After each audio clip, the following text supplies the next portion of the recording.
ಸಂಯುಕ್ತ ಅವತಾರ. ಯಾಕೆ ಈ ಭೌತಿಕ ಜಗತ್ತಿಗೆ ಬಂದ್ರು ನಾವು ಶ್ರವಣ ಮಾಡ್ತಾ ಇದ್ದೀವಿ ಅಲ್ವಾ, ಶ್ರೀ ಚೈತನ್ಯ ಚರಿತಾಮೃತದಿಂದ. ಇವತ್ತು 2 ದಿನ ಮಾತ್ರ, ಇವತ್ತು ನಾಳೆ ಗೌರಾಂಗ ಮಹಾಪ್ರಭುಗಳ ಅಲೌಕಿಕ ಲೀಲೆಗಳನ್ನ ಯಥಾಶಕ್ತಿ ಯಥಾಮತಿ ಶ್ರವಣ ಮಾಡೋಣ. ಓಕೆ, ಇದು ನಮ್ಮ ಅನೇಕ ಜನ್ಮಗಳ ಸುಕೃತಿ. ಭಗವಂತನ, ಅದರಲ್ಲೂ ವಿಶೇಷವಾಗಿ ಚೈತನ್ಯ ಮಹಾಪ್ರಭುಗಳ ಲೀಲೆಯನ್ನ ಯಾರು ಶ್ರವಣ ಮಾಡ್ತಾರೆ ಈ ಕಲಿಯುಗದಲ್ಲಿ ಅವರು ಮಹಾ ಭಾಗ್ಯಶಾಲಿಗಳು. ಯಾಕಂದ್ರೆ ಅವ್ರಿಗೆ ನೇರವಾಗಿ ಕೃಷ್ಣ ಪ್ರೇಮ ಪ್ರಾಪ್ತಿಯಾಗ್ಬಿಡುತ್ತೆ. ಕೃಷ್ಣ ಪ್ರೇಮ ಪ್ರಾಪ್ತಿಯಾಗುತ್ತೆ. ಸೊ ಹಾಗೆ ಕೃಷ್ಣ ಪ್ರೇಮ ಒಬ್ಬ ಮನುಷ್ಯನ, ಒಬ್ಬ ಜೀವಿಯ ಆತ್ಮದ ಅಂತಿಮ ಸುಖ, ಅಂತಿಮ ಆನಂದ ಕೃಷ್ಣ ಪ್ರೇಮವನ್ನ ಪಡೆಯೋದು. ಸೊ ಹೇಗೆ ಕೃಷ್ಣ ಪ್ರೇಮವನ್ನ ಹಂಚಕ್ ಬಂದ್ರು ಚೈತನ್ಯ ಮಹಾಪ್ರಭು, ಹೇಗೆಲ್ಲ ಅವರ ಲೀಲೆಗಳಿತ್ತು ಅನ್ನೋದನ್ನ ನಾವು ಚುಟುಕಾಗಿ ಮುಂಚೆನೆ ಶುರು ಮಾಡಬೇಕಿತ್ತು. ಆದ್ರೆ ನಾವು ಚೈತನ್ಯ ಚರಿತಾಮೃತ ಪ್ರಾರಂಭ ಮಾಡಿದ್ರಿಂದ ಅದು ಜೊತೆಗೆ ಅದು ಲೀಲೆಗಳನ್ನ ನಾವು ಶ್ರವಣ ಮಾಡ್ಕೊಂಡು ಬಂದ್ವಿ. ಸೊ ವಿಶೇಷವಾಗಿ ಇವತ್ತು ಮತ್ತೆ ನಾಳೆ ಮಹಾಪ್ರಭುಗಳ ಲೀಲೆಗಳನ್ನ ಶ್ರವಣ ಮಾಡೋಣ. ಕೃಷ್ಣ ಜಯ ಜಯ ಶ್ರೀ ಚೈತನ್ಯ ಜಯ ನಿತ್ಯಾನಂದ, ಜಯ ದ್ವೈತ ಚಂದ್ರ ಜಯ ಗೌರ ಭಕ್ತ ವೃಂದ. ನಮೋ ವಿಷ್ಣುಪಾದಾಯ ಕೃಷ್ಣ ಪ್ರೇಷ್ಠಾಯ ಭೂತಲೆ ಶ್ರೀಮತೆ ಭಕ್ತಿ ವಿಕಾಸ ಸ್ವಾಮಿನಿ ನಾಮಿನೇ. ಸೊ ಚೈತನ್ಯ ಮಹಾಪ್ರಭು ಯಾರು ನಮ್ಗೆ ಗೊತ್ತಾಗಿದೆ ಈಗ ಅಲ್ವಾ. ಶ್ರೀ ಚೈತನ್ಯ ಮಹಾಪ್ರಭುಗಳು ಭಗವಾನ್ ಶ್ರೀಕೃಷ್ಣನ ರಹಸ್ಯ ಅವತಾರ, ಛನ್ನಾವತಾರ. ಬರೀ ಕೃಷ್ಣನ ಅಲ್ಲ, ರಾಧಾ ಮತ್ತು ಕೃಷ್ಣರ ಸಂಯುಕ್ತ ಅವತಾರ. ತಾನು ಭಕ್ತನಾಗಿ ಬಂದು ಭಕ್ತನ ರೂಪದಲ್ಲಿ ರಾಧಾರಾಣಿಯ ಭಾವದಲ್ಲಿ, ರಾಧಾರಾಣಿ ಕೃಷ್ಣನಿಗೆ ಏನು ಅಲೌಕಿಕ ಪ್ರೇಮ ಸೇವೆ ಸಲ್ಲಿಸ್ತಾ ಇದ್ಲು, ಅದರಿಂದ ಅವಳು ಏನು ಆನಂದ ಪಡ್ತಾ ಇದ್ಲು, ಕೃಷ್ಣಲ್ಲಿರುವ ಅಂತರಂಗ ಶಕ್ತಿ ಗುಣ ಏನು ಅನ್ನೋದನ್ನ ತಿಳ್ಕೊಳ್ಳೋಕೋಸ್ಕರ ಬಂದಂತಹ ಮಹಾ ಅವತಾರ. ಸೊ ಚೈತನ್ಯ ಮಹಾಪ್ರಭುಗಳ ಬಾಲ್ಯ, ಅವರ ಜನನ ಮತ್ತು ಬಾಲ್ಯಗಳು, ಅವರ ಜನ್ಮ ಅಂದ್ರೆ ಭಗವಂತನಿಗೆ ಜನ್ಮ ಮೃತ್ಯು ಇಲ್ಲ, ಪ್ರಕಟ ಆಗೋದು ಅಷ್ಟೇ. ಅದಕ್ಕೆ ನಾವು ಅವ್ರನ್ನ ಹುಟ್ಟು ಸಾವಿಗೆ ಒಳಗಾಗುವಂತಹ ಬದ್ಧ ಜೀವಿ ಅಂತ ನಾವು ಪರಿಗಣಿಸಬಾರದು.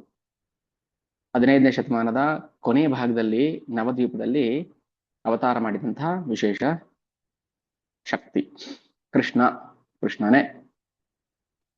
ಆಮೇಲೆ ಅವರ ಬಾಲ್ಯದಲ್ಲಿ, ಯೌವನದಲ್ಲಿ ಅವರ ವಿದ್ವಾಂಸರು, ಅವರು ಮಹಾ ವಿದ್ವಾಂಸರಾಗಿದ್ದರು, ಸಂಸ್ಕೃತ ಪಂಡಿತರವರು. ಅದ್ರ ಬಗ್ಗೆ ಚುಟುಕಾಗಿ ಚರ್ಚೆ ಮಾಡೋಣ. ಆಮೇಲೆ ಅವರು ಹೇಗೆ ದೀಕ್ಷೆಯನ್ನ ಪಡ್ಕೊಂಡ್ರು, ಯಾರಿಂದ ದೀಕ್ಷೆಯನ್ನ ಪಡ್ಕೊಂಡ್ರು, ಮತ್ತೆ ಸಂಕೀರ್ತನ ಚಳುವಳಿ ಪ್ರಾರಂಭ ಹೇಗೆ ಮಾಡಿದ್ರು. ಈಗ ನಾವು ಯಾವ್ದ್ಯಾವ್ದೋ ಚಳುವಳಿಗಳು ನೋಡಿದೀವಿ ಅಲ್ವಾ. ರಷ್ಯನ್ ಕ್ರಾಂತಿ ಆ ಚಳುವಳಿ, ಯುರೋಪಿಯನ್ ಕ್ರಾಂತಿ, ಇಲ್ಲಿ ಭಾರತದ ಅಪ್ಪಿಕೋ ಚಳುವಳಿ, ಯಾವ್ದ್ಯಾವ್ದೋ ಚಳುವಳಿಗಳು. ಆದ್ರೆ ಯುಗ ಧರ್ಮವಾದ ಸಂಕೀರ್ತನಾ ಚಳುವಳಿಯನ್ನ ಪ್ರಾರಂಭ ಮಾಡಿದ್ದು ಶ್ರೀ ಚೈತನ್ಯ ಮಹಾಪ್ರಭು. ಸೊ ಅದಾಗಿ 24 ವರ್ಷ ಅವರು ಗೃಹಸ್ಥ ಅಂದ್ರೆ ಬ್ರಹ್ಮಚರ್ಯ ಮತ್ತೆ ಗೃಹಸ್ಥರಾಗಿರ್ತಾರೆ. ಅದಾದ್ಮೇಲೆ ಸನ್ಯಾಸವನ್ನ ಸ್ವೀಕಾರ ಮಾಡಿ ಜಗನ್ನಾಥಪುರಿಗೆ ಬರ್ತಾರೆ. ಪುರಿ ಜಗನ್ನಾಥ ದೇವಾಲಯ ಹತ್ರ ಬರ್ತಾರೆ. ಅಲ್ಲಿಂದ ಸನ್ಯಾಸ ದೀಕ್ಷೆ ತಗೊಂಡ್ಮೇಲೆ ಇಡೀ ಭಾರತವನ್ನ ಪ್ರವಾಸ ಮಾಡ್ತಾರೆ, ಪ್ರಚಾರ ಮಾಡ್ತಾರೆ. ದಕ್ಷಿಣ ಭಾರತಕ್ಕೂ ಬಂದಿದ್ರು ಅವರು, ತಮಿಳ್ನಾಡಿಗೆ ಬಂದಿದ್ರು, ಕನ್ಯಾಕುಮಾರಿ ತನಕ ಪ್ರವಾಸ ಮಾಡಿದ್ರು. ಸೊ ಆ ಪ್ರವಾಸದಲ್ಲಿ ಏನೆಲ್ಲ ಆಯ್ತು ಅನ್ನೋದನ್ನ ನಾವು ಚುಟುಕಾಗಿ ಶ್ರವಣ ಮಾಡೋಣ. ಪುರಿಗೆ ಬಂದ ಮೇಲೆ ಏನೆಲ್ಲ ಮಾಡಿದ್ರು, ರಥಯಾತ್ರೆ ಮಾಡಿದ್ರು, ಜಗನ್ನಾಥಪುರಿಯಲ್ಲಿದ್ದಂತಹ ಭಕ್ತರನ್ನ ಹೇಗೆ ಉದ್ಧಾರ ಮಾಡಿದ್ರು, ಎಷ್ಟೋ ಜನ ಮಾಯಾವಾದಿ ಸನ್ಯಾಸಿಗಳಿದ್ರು, ಅವ್ರಿಗೆ ಹೇಗೆ ವೈಷ್ಣವ ದೀಕ್ಷೆಯನ್ನು ಕೊಟ್ಟರು. ಸೊ ಇದೆಲ್ಲ ನಾವು ಚರ್ಚೆ ಮಾಡೋಣ. ಯಾರ್ಯಾರಿಗೆ ಯಾವ್ಯಾವ ರೂಪ ತೋರಿಸಿದ್ರು, ಸಾರ್ವಭೌಮ ಭಟ್ಟಾಚಾರ್ಯರಿಗೆ ತಮ್ಮ ಷಡ್ಭುಜ ರೂಪವನ್ನು ತೋರಿಸಿದ್ರು. ಸೊ ಅನೇಕ ಭಕ್ತರಿಗೆ, ಅವರಿಗೆ ಅಂತಲ್ಲ ಅನೇಕ ಭಕ್ತರಿಗೆ ತನ್ನ ಆಧ್ಯಾತ್ಮಿಕ ರೂಪವನ್ನು ತೋರಿಸಿದ್ರು. ನಾನೇ ರಾಮ, ನಾನೇ ಕೃಷ್ಣ, ನಾನೇ ಚೈತನ್ಯ ಮಹಾಪ್ರಭು. ಜಗನ್ನಾಥನು ಕೂಡ ನಾನೇ. ಸೊ ಜಗನ್ನಾಥನೇ ಮಹಾಪ್ರಭು. ನೋಡಿ, ಅದ್ ಮನಸ್ಸು ಒಪ್ಕೊಳಕ್ಕೆ ಕಷ್ಟ. ಜಗನ್ನಾಥನೇ ಚೈತನ್ಯ ಮಹಾಪ್ರಭುನ, ಭಗವಂತನೇನ ಅಂತ ಎಲ್ಲೋ ಒಂದ್ ಕಡೆ ತುಮುಲತೆ ಉಂಟಾಗ್ಬಿಡುತ್ತೆ, ಡೌಟ್, ಅನುಮಾನ. ಸೊ ಅದು ಪರಿಹಾರ ಆಗುತ್ತೆ ಇದೆಲ್ಲ ಶ್ರವಣ ಮಾಡ್ತಾ. ಯಾಕಂದ್ರೆ ಶಾಸ್ತ್ರ ಅದಕ್ಕೆ ಪ್ರಮಾಣವನ್ನ ಕೊಡುತ್ತೆ. ಅದಾದ್ಮೇಲೆ ಅವರು ಇಡೀ ಭಾರತವನ್ನ ಪ್ರವಾಸ ಮಾಡ್ತಾರೆ.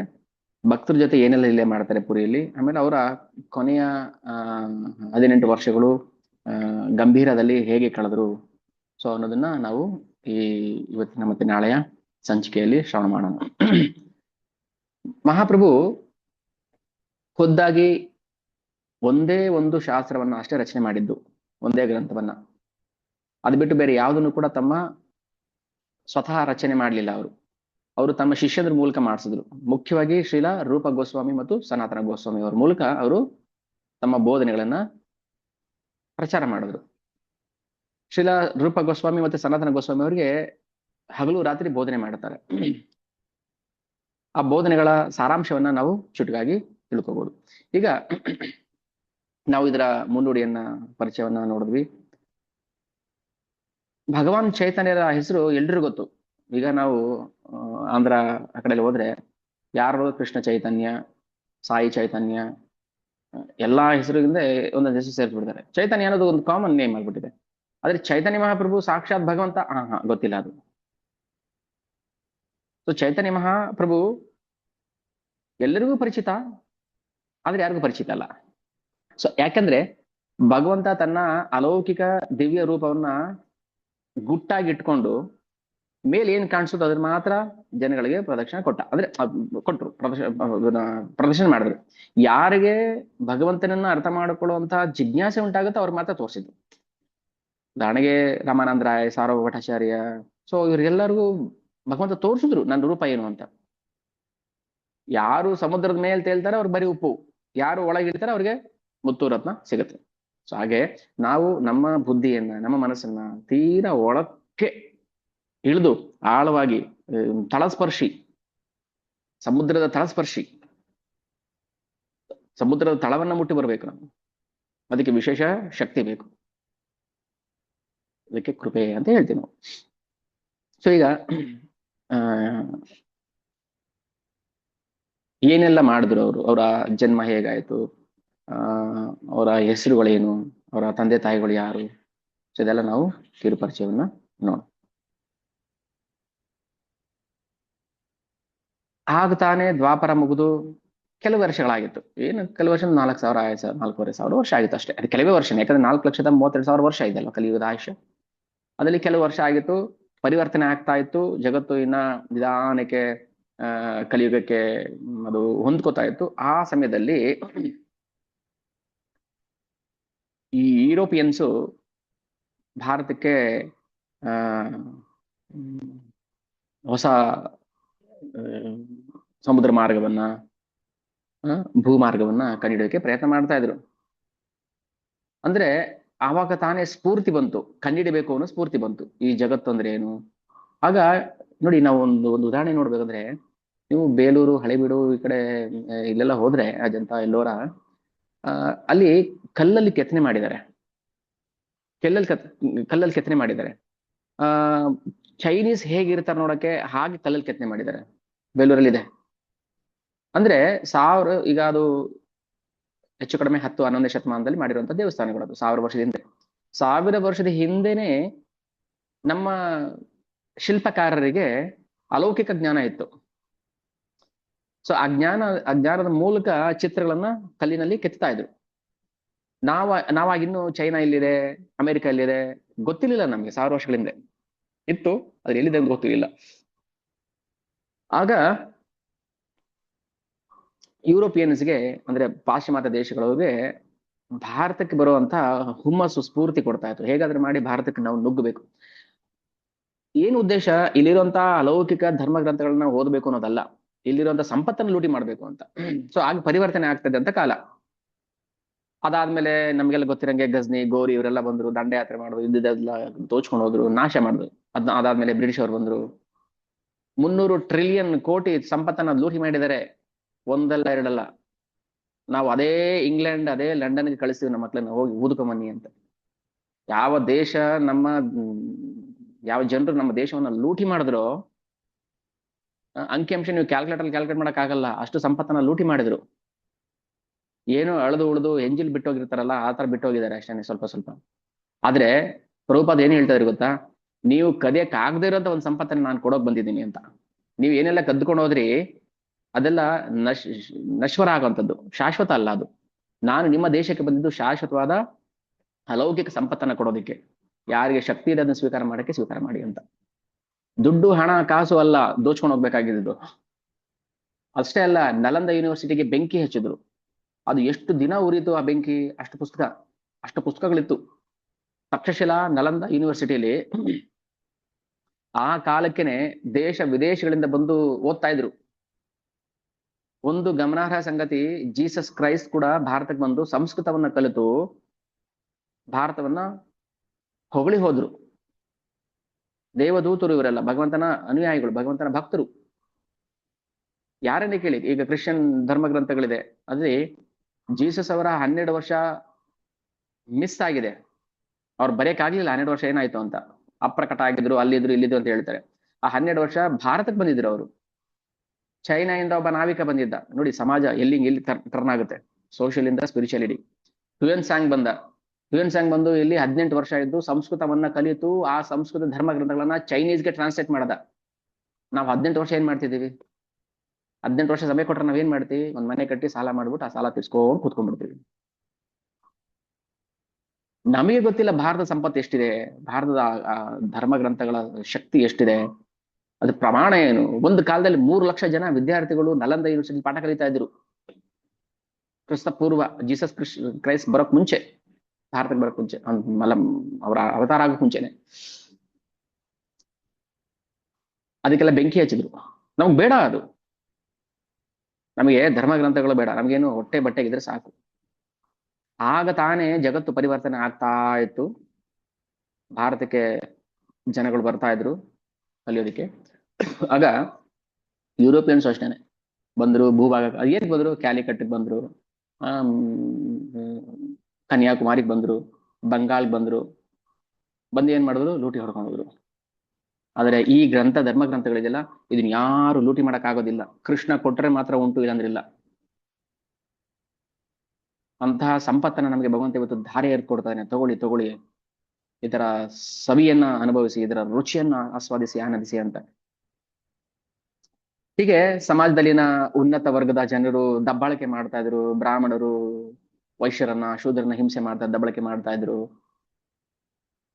ಕಾಲಾಂತರಿಂದನೂ ಇದೆ ಅದು, ಬ್ರಾಹ್ಮಣರ ಕ್ಷತ್ರಿಯರ ಮನಸ್ತಾಪ. ಉದಾಹರಣೆ ನೋಡಿ, ಶಾಸ್ತ್ರದಲ್ಲೇ ಭಾಗವತಮಲ್ಲೇನೆ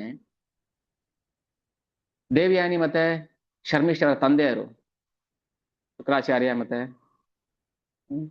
ವೃಷಪರ್ವ, ಇವರು ರಾಕ್ಷಸರ, ಒಬ್ಬ ಬ್ರಾಹ್ಮಣ ಇನ್ನೊಬ್ಬ ಕ್ಷತ್ರಿಯ, ಅವರೆಲ್ಲ ಮನಸ್ತಾಪ ಆಯ್ತು. ದೇವಯಾನಿ ಹೇಳ್ತಾಳೆ, ನನ್ನಪ್ಪ ಯಾರು ಗೊತ್ತಾ? ಶುಕ್ರಾಚಾರ್ಯ, ಬ್ರಾಹ್ಮಣರ ರಾಕ್ಷಸರ ಗುರು ಬ್ರಾಹ್ಮಣ. ಶರ್ಮಿಷ್ಠ ಹೇಳ್ತಾಳೆ, ನಿಮ್ಮ ಬ್ರಾಹ್ಮಣರು, ಬಡ ಬ್ರಾಹ್ಮಣರು ನನ್ನ ಅಪ್ಪನ ಹತ್ರ ಕೈ ಚಾಚ್ತಾ ಇದ್ರು ಬಂದು ಭಿಕ್ಷೆಗೆ. ಸೊ ಇದೆಲ್ಲ ಮನಸ್ತಾಪಗಳು ಯಾಕೆ ಬಂತು ನೋಡಿ? ಅವಾಗಿಂದನೂ ಇದೆ ಅದು. ಯಾರೋ ಯಾರ ಮೇಲೂ ಮನಸ್ತಾಪ ಬಂತು, ಒಂದು ಜಾತಿ ಇನ್ನೊಂದು ಜಾತಿನ ನಿಂದನೆ ಮಾಡ್ತಾರೆ, ಇದೆಲ್ಲ ಮುಂಚೆಯಿಂದನೂ ಇದೆ. ಇದನ್ನ ನಾವು ತಿದ್ದಕ್ಕಾಗೋದಿಲ್ಲ. ಅದು ಹ್ಯಾಸ್ ಇಟ್ ಇಸ್ ಹೇಗಿದೆ ಆಗ್ಬಿಡ್ಬೇಕು, ಅದಕ್ಕೆ ಹೊಂದ್ಕೊಂಡು ಹೋಗ್ಬೇಕು ನಾವು. ಅದಕ್ಕೆ ಏನ್ ಬೇಕು, ಬೆಂಕಿ ಉರಿತಾ ಇದೆ, ನಾವು ತುಪ್ಪ ಹಾಕಕ್ ಹೋಗ್ಬಾರ್ದು, ಅದು ಉರಿಯಕ್ ಬಿಡ್ಬೇಕು. ಯಾಕಂದ್ರೆ ಆರ್ಸಕ್ಕಾಗೋದಿಲ್ಲ. ಕಾಳಿಗೆ ಇಡೀ ಕಾಡಿಗೆ ಬೆಂಕಿ ಹಚ್ಕೊಂಡಾಗ ಏನು ಮಾಡೋಕ್ಕಾಗೋದಿಲ್ಲ. ಸೊ ಹಾಗೆ ಸಮಾಜ ಬೇರೆ ತರ ಪರಿವರ್ತನೆ ಆಗ್ತಾ ಇತ್ತು. ಈಗ ನೋಡಿ, ಒಂದು ಮರದ ತುಂಡು, ಸೌದೆ ಬೆಂಕಿ ಬಿದ್ದಿದೆ. ಏನಾಯ್ತು? ಸೌದೆ ಉರಿತು, ಉರುವಲು ಆಯ್ತು, ಕೆಂಡ ಆಯ್ತು. ಅಂದ್ರೆ ಒಂದು ವಸ್ತು ಒಂದು ರೂಪದಿಂದ ಇನ್ನೊಂದು ವಸ್ತುಗೆ ಬದಲಾವಣೆ ಆಗುತ್ತೆ ಅಷ್ಟೇನೆ. ಬದಲಾವಣೆ ಜಗದ ನಿಯಮ, ಜಗದ್ವಿಪರಿವರ್ತತೆ. ಆ ತರ ಸಂದರ್ಭದಲ್ಲಿ, ಪರಿವರ್ತನೆ ಆಗ್ತಾ ಇದ್ದ ಸಂದರ್ಭದಲ್ಲಿ, ಗಂಗಾ ನದಿ ದಡದಲ್ಲಿ ಒಂದು ದ್ವೀಪ ಇದೆ, ನವದ್ವೀಪ ಅಂತ ಹೇಳ್ತೀವಿ ನಾವು. ಈಗ ನಾವು ನವದ್ವೀಪ ಮಂಡಲ ಪರಿಕ್ರಮ ಮಾಯಾಪುರಲ್ಲಿ ಇದೆಲ್ಲ ನಾವು ಹೋಗ್ಬೇಕು, ಮಾಡ್ಬೇಕು, ಸೇವೆ ಮಾಡ್ಬೇಕು. ಬರೀ ಕ್ಲಾಸ್ ಕೇಳೋದ್ರಿಂದ, ಬರೀ ನಾವು ಚಾಂಟಿಂಗ್ ಮಾಡೋದ್ರಿಂದ ನಮ್ಗೆ ರುಚಿ ಬರೋದಿಲ್ಲ. ನವದ್ವೀಪ ಮಂಡಲ ಪರಿಕ್ರಮ ಮಾಡ್ಬೇಕು, ಜಗನ್ನಾಥಪುರಿ ಪರಿಕ್ರಮ ಮಾಡ್ಬೇಕು ನಾವು ಭಕ್ತರ ಜೊತೆ. ಆ ದಿವ್ಯ ಧಾಮಗಳಿಗೆ ನಾವು ಭೇಟಿ ಕೊಡಬೇಕು. ಯಾಕಂದ್ರೆ ಅಲ್ಲಿ ಭಗವಂತನ ವಿಶೇಷ ಶಕ್ತಿ ಆವಿರ್ಭಾವ ಆದಂತ ಧಾಮ ಅವೆಲ್ಲ. ಸೊ ಅವಾಗ ಏನಾಯ್ತು, ಅಲ್ಲಿನ ಎಷ್ಟೋ ಜನ ಬ್ರಾಹ್ಮಣರಿಗೆ ಆ ಪ್ರದೇಶ ಇಷ್ಟ ಆಯ್ತು, ಅಟ್ರಾಕ್ಟ್ ಮಾಡ್ತು. ಇಲ್ಲಿ ಏನೋ ಒಂದು ಸಾತ್ವಿಕ ಶಕ್ತಿ ಇದೆ, ಇಲ್ಲೊಂದು ದಿವ್ಯ ಶಕ್ತಿ ಇದೆ ಅಂತ ಬಂದ್ರು ಎಲ್ಲರೂ. ಬ್ರಾಹ್ಮಣರೆಲ್ಲ ಆ ನವದ್ವೀಪಕ್ಕೆ ಬಂದ್ರು. ಅಂಥ ಬ್ರಾಹ್ಮಣರಲ್ಲಿ ಬಂದವರು ಜಗನ್ನಾಥ ಮಿಶ್ರ, ಶಚಿಮಾತ. ಇವರ ಮೂಲ ಸ್ಥಾನ ಈಗಿನ ಬಂಗಾಳ ದೇಶದಲ್ಲಿದೆ. ಅವಾಗ ಬಂಗಾಳ ಅಂತಿರ್ಲಿಲ್ಲ, ಈಗಿನ ಬಾಂಗ್ಲಾದೇಶದ ಅವರು ಒಂದು ಪ್ರದೇಶ ಅವರು ಇದ್ದಂಥದ್ದು. ಅಲ್ಲಿಂದ ಆ ನವದ್ವೀಪಕ್ಕೆ ಬರ್ತಾರೆ. ಯಾರು? ಶ್ರೀ ಜಗನ್ನಾಥ ಮಿಶ್ರ ಮತ್ತು ಶಚಿ ಮಾತಾ. ಯಾರು ಇವರು? ಇವರೇ ಮಹಾಪ್ರಭುಗಳ ತಂದೆ ತಾಯಿ, ಭಕ್ತರು. ಸೊ ಬಂದ್ರು, ಪೂರ್ವ ಬಂಗಾಳ ಅಂದ್ರೆ ಈಗಿನ ಬಾಂಗ್ಲಾದೇಶ ಬಿಟ್ಬಿಟ್ಟು ಮಾಯಾಪುರಿಗೆ ಬಂದ್ರು. ಅವರು ಕೃಷ್ಣನ ಅಲೌಕ ನಿಷ್ಠಾವಂತ ಭಕ್ತರು, ಪ್ರೇಮಿ ಭಕ್ತರು, ಜಗನ್ನಾಥ ಮಿಶ್ರ ಮತ್ತು ಶಚಿಮಾತಾ. ತಂದೆ ತಾಯಿಗಳ ಹೆಸರು ನೆನಪಲ್ಲಿ ಇರಬೇಕು. ಮುಖ್ಯವಾದ ಹೆಸರುಗಳನ್ನ ನಾವು ಹೇಳ್ತಿರ್ತೀವಿ, ಅದನ್ನ ನೆನಪಲ್ಲಿ ಇಟ್ಕೊಳ್ಳಿ. ಇವರು ಭಕ್ತರು. ಬ್ರಾಹ್ಮಣರು ಈ ಪ್ರದೇಶದಲ್ಲಿದ್ದಂತಹ ಸಾತ್ವಿಕ ವಾತಾವರಣ, ಈಗ ನೋಡಿ ಒಂದು ಜಾಗ, ಯಾವ್ದೋ ಒಂದು ಉದಾಹರಣೆ, ಯಾವ್ದೋ ಒಂದು ಜಾಗ ಅಲ್ಲಿ ಹೋದ್ರೆ ನಮ್ಗೆ ಏನೋ ಒಂಥರ ಕೆಟ್ಟ ವಾತಾವರಣ ಬರುತ್ತೆ, ಆ ಸಾತ್ವಿಕ ಎನ್ವೈರ್ಮೆಂಟ್ ಇರೋದಿಲ್ಲ. ಇವಾಗ ಸುಮ್ಮನೆ ಒಂದು ಉದಾಹರಣೆಗೆ ಬಸವನಗುಡಿ ಅಂತ ಹೇಳ್ತೀವಿ. ಬಸವನಗುಡಿ ಅಂದ ತಕ್ಷಣ ಮನಸ್ಸಿಗೆ ಏನಾಗುತ್ತೆ? ವಾಹ್, ಬ್ರಾಹ್ಮಣರು ಇರುವಂತ ಜಾಗ, ಸಾತ್ವಿಕ ಪ್ರದೇಶ ಅನ್ಸುತ್ತೆ. ಇಸ್ಲಾಂಪುರ ಅಂದ್ಬಿಡ್ತೀವಿ. ಇಸ್ಲಾಂಪುರನಪ್ಪ, ಸುಲ್ತಾನ್ ಪಾಳ್ಯ. ಸೊ ಏನಾಗುತ್ತೆ, ನಮ್ಮ ಮನಸ್ಸಿಗೆ ಅದೊಂಥರ ಜನಗಳಿರ್ಬೋದು, ಒಳ್ಳೆ ಜನಗಳಿರ್ಬೋದು, ಆದ್ರೆ ಮೆಜಾರಿಟಿ ಏನನ್ಸುತ್ತೆ ನಮಗೆ, ಅದೊಂದು ತಾಮಸಿಕ ಗುಣ ಬಂದ್ಬಿಡುತ್ತೆ ನಮ್ಮಲ್ಲಿ. ಶ್ರೀರಾಮ್ಪುರ, ಸುಲ್ತಾನ್ ಪಾಳ್ಯ ಅಂದ ತಕ್ಷಣ ಏನೋ ಒಂಥರ ರೂಢೀಸ್. ಬಸವನಗುಡಿ ಅಂದ ತಕ್ಷಣ ಮನಸ್ಸು ಎಷ್ಟು ಸಮಾಧಾನ ಅನ್ಸುತ್ತೆ ನೋಡಿ. ಸೊ ಜನಗಳಿಗೆ ಒಂದು ಪ್ರದೇಶ ಇಷ್ಟ ಆಗ್ಬೇಕಾದ್ರೆ ಅಲ್ಲಿನ ಸಾತ್ವಿಕ ಗುಣ, ಅಲ್ಲಿನ ಜನರ ಜೀವನ ಶೈಲಿ, ಇದ್ರ ಮೇಲೆ ಡಿಪೆಂಡ್ ಆಗುತ್ತೆ. ಸೊ ಪೂರ್ವ ಬಂಗಾಳ ಅನೇಕ ಜನ ಬ್ರಾಹ್ಮಣರು ಈ ನವದ್ವೀಪ ಧಾಮಕ್ಕೆ ಬಂದ್ರು. ಅದರಲ್ಲಿ ದುರದೃಷ್ಟವಶ ಏನಂದ್ರೆ, ಬ್ರಾಹ್ಮಣರು ಆಗ ಕುತರ್ಕ ಮಾಡೋದು, ಅಂದ್ರೆ ನಾವು ಪಂಡಿತರು, ಮಹಾಪಂಡಿತರು ಅಂತ ವಾದ ಮಾಡೋದು, ಶಬ್ದ ಜ್ಞಾನ ಜಾಲ, ಶಬ್ದ ಜ್ಞಾನ ಇದೆ, ಅದನ್ನ ಜಾಲ, ಅದನ್ನ ಹೇಳಿಯೋದು. ಈಗ ಯಾವ್ದಾದ್ರು ಒಂದು ಪದ ಹೇಳ್ಬಿಟ್ಟು ಅದನ್ನ ಬಿಡಿಸು ನೋಡೋಣ ಹೋಗ್ಬಿಟ್ಟು. ಸೊ ಇದೆಲ್ಲ ಬ್ರಾಹ್ಮಣರ ಚತುರತೆಯ ಪ್ರದರ್ಶನ. ನಾನು ಚತುರ ಅಂತ ತೋರ್ಸ್ಕೊಳ್ಳೋಕೋಸ್ಕರ ಪ್ರದರ್ಶನ ಮಾಡ್ತಾರೆ ಅಂತ ಮನಸ್ಥಿತಿ ಬ್ರಾಹ್ಮಣರು. ಅವರವರಲ್ಲೇ ಅವರ ಸಾಮರ್ಥ್ಯ, ಅವರ ಪಾಂಡಿತ್ಯಕ್ಕೆ ಗರ್ವ ಇತ್ತು. ಆದ್ರೆ 99.9% ಬ್ರಾಹ್ಮಣರು ನೈಜ ಧರ್ಮವನ್ನು ಮರೆತಿದ್ರು. ಈಗ ನಮ್ಗೆ ಗೊತ್ತಾಗ್ತಿದೆ ಅಲ್ವಾ ನೈಜ ಧರ್ಮ ಯಾವುದು ಅಂತ. ಕೈತವ ಧರ್ಮ ಯಾವುದು ಅಂದ್ರೆ ಫೇಕ್ ರಿಲಿಜನ್, ಮತ್ತೆ ನಿಜವಾದ ಧರ್ಮ, ನೈಜ ಧರ್ಮ ಯಾವುದು ಅಂತ ನಮ್ಗೆ ಅರ್ಥ ಆಗ್ತದೆ. ಕೃಷ್ಣನ ಭಕ್ತಿ ಮಾಡುವುದೇ ನೈಜ ಧರ್ಮ. ಧರ್ಮ ಸುನಿಷ್ಠಿತಾನ್ ಪುಂಸಂ ವಿಶ್ವಕ್ಸೇನ ಕಥಾಸುಹ. ಸೊ ಇದು ಧರ್ಮ ಸುನಿಷ್ಠಿತ. ನಿಜವಾದ ಧರ್ಮ ಅಂದ್ರೆ ನಾವು ಭಗವಂತನ ಲೀಲೆಗಳನ್ನ ಶ್ರವಣ ಮಾಡೋದು, ಭಗವಂತನ ಗುಣಗಾನ ಮಾಡೋದು, ಭಗವಂತನ ಹಾಡಿ ಹೊಗಳೋದು, ಇದು ನಿಜವಾದ ಧರ್ಮ. ಆದ್ರೆ ಆ ಸೋ ಕಾಲ್ಡ್ ಪಂಡಿತರಿದ್ರಲ್ಲ, ನಾವು ಪಂಡಿತರು ಅಂತ ಭಾವಿಸ್ಕೊಂಡಿರುವಂತ ಪಂಡಿತರು, ನಿಜವಾದ ಪಂಡಿತರಲ್ಲ, ಪಂಡಿತರು ಅಂತ ಭಾವಿಸ್ಕೊಂಡಿರುವಂತ ಪಂಡಿತರಿದ್ರಲ್ಲ, ಅವ್ರು ಏನ್ ಮಾಡಿದ್ರು? ಕೃಷ್ಣ ಪ್ರಜ್ಞೆನ ತಿರಸ್ಕಾರ ಮಾಡಿಬಿಟ್ರು. ದುರದೃಷ್ಟವಶಾಲದು. ಬ್ರಾಹ್ಮಣರಾಗಿ ಹುಟ್ಟಿ ಕೂಡ ಬ್ರಾಹ್ಮಣರ ವೇದಗಳ ನಿಜವಾದ ಅರ್ಥವನ್ನ ತಿಳಿಯದಾದ್ರು. ಇನ್ನ ನಮ್ಮ ಕತೆ ಕೇಳಬೇಕಾ? ಸ್ವತಃ ಬ್ರಾಹ್ಮಣರೇ ನಿಜವಾದ ಧರ್ಮವನ್ನು ಉಪೇಕ್ಷೆ ಮಾಡ್ಬಿಟ್ರು, ಕೃಷ್ಣ ಪ್ರಜ್ಞೆನ ತಿರಸ್ಕಾರ ಮಾಡ್ಬಿಟ್ರು. ಭಗವದ್ಗೀತೆ ಹೇಳ್ಕೊಡ್ತಾ ಇದ್ರು ಬ್ರಾಹ್ಮಣರು. Hare Krishna. Okay, thank you. Hare Krishna. ಇಲ್ಲಿ ಬಂದಿದೆ. ಅಲ್ಲಿ ಸ್ವಲ್ಪ ವಾತಾವರಣ ಚೇಂಜ್ ಆಯ್ತು, ಅದಕ್ಕೆ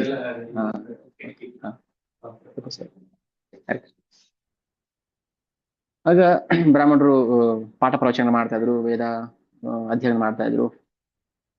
ಆಗ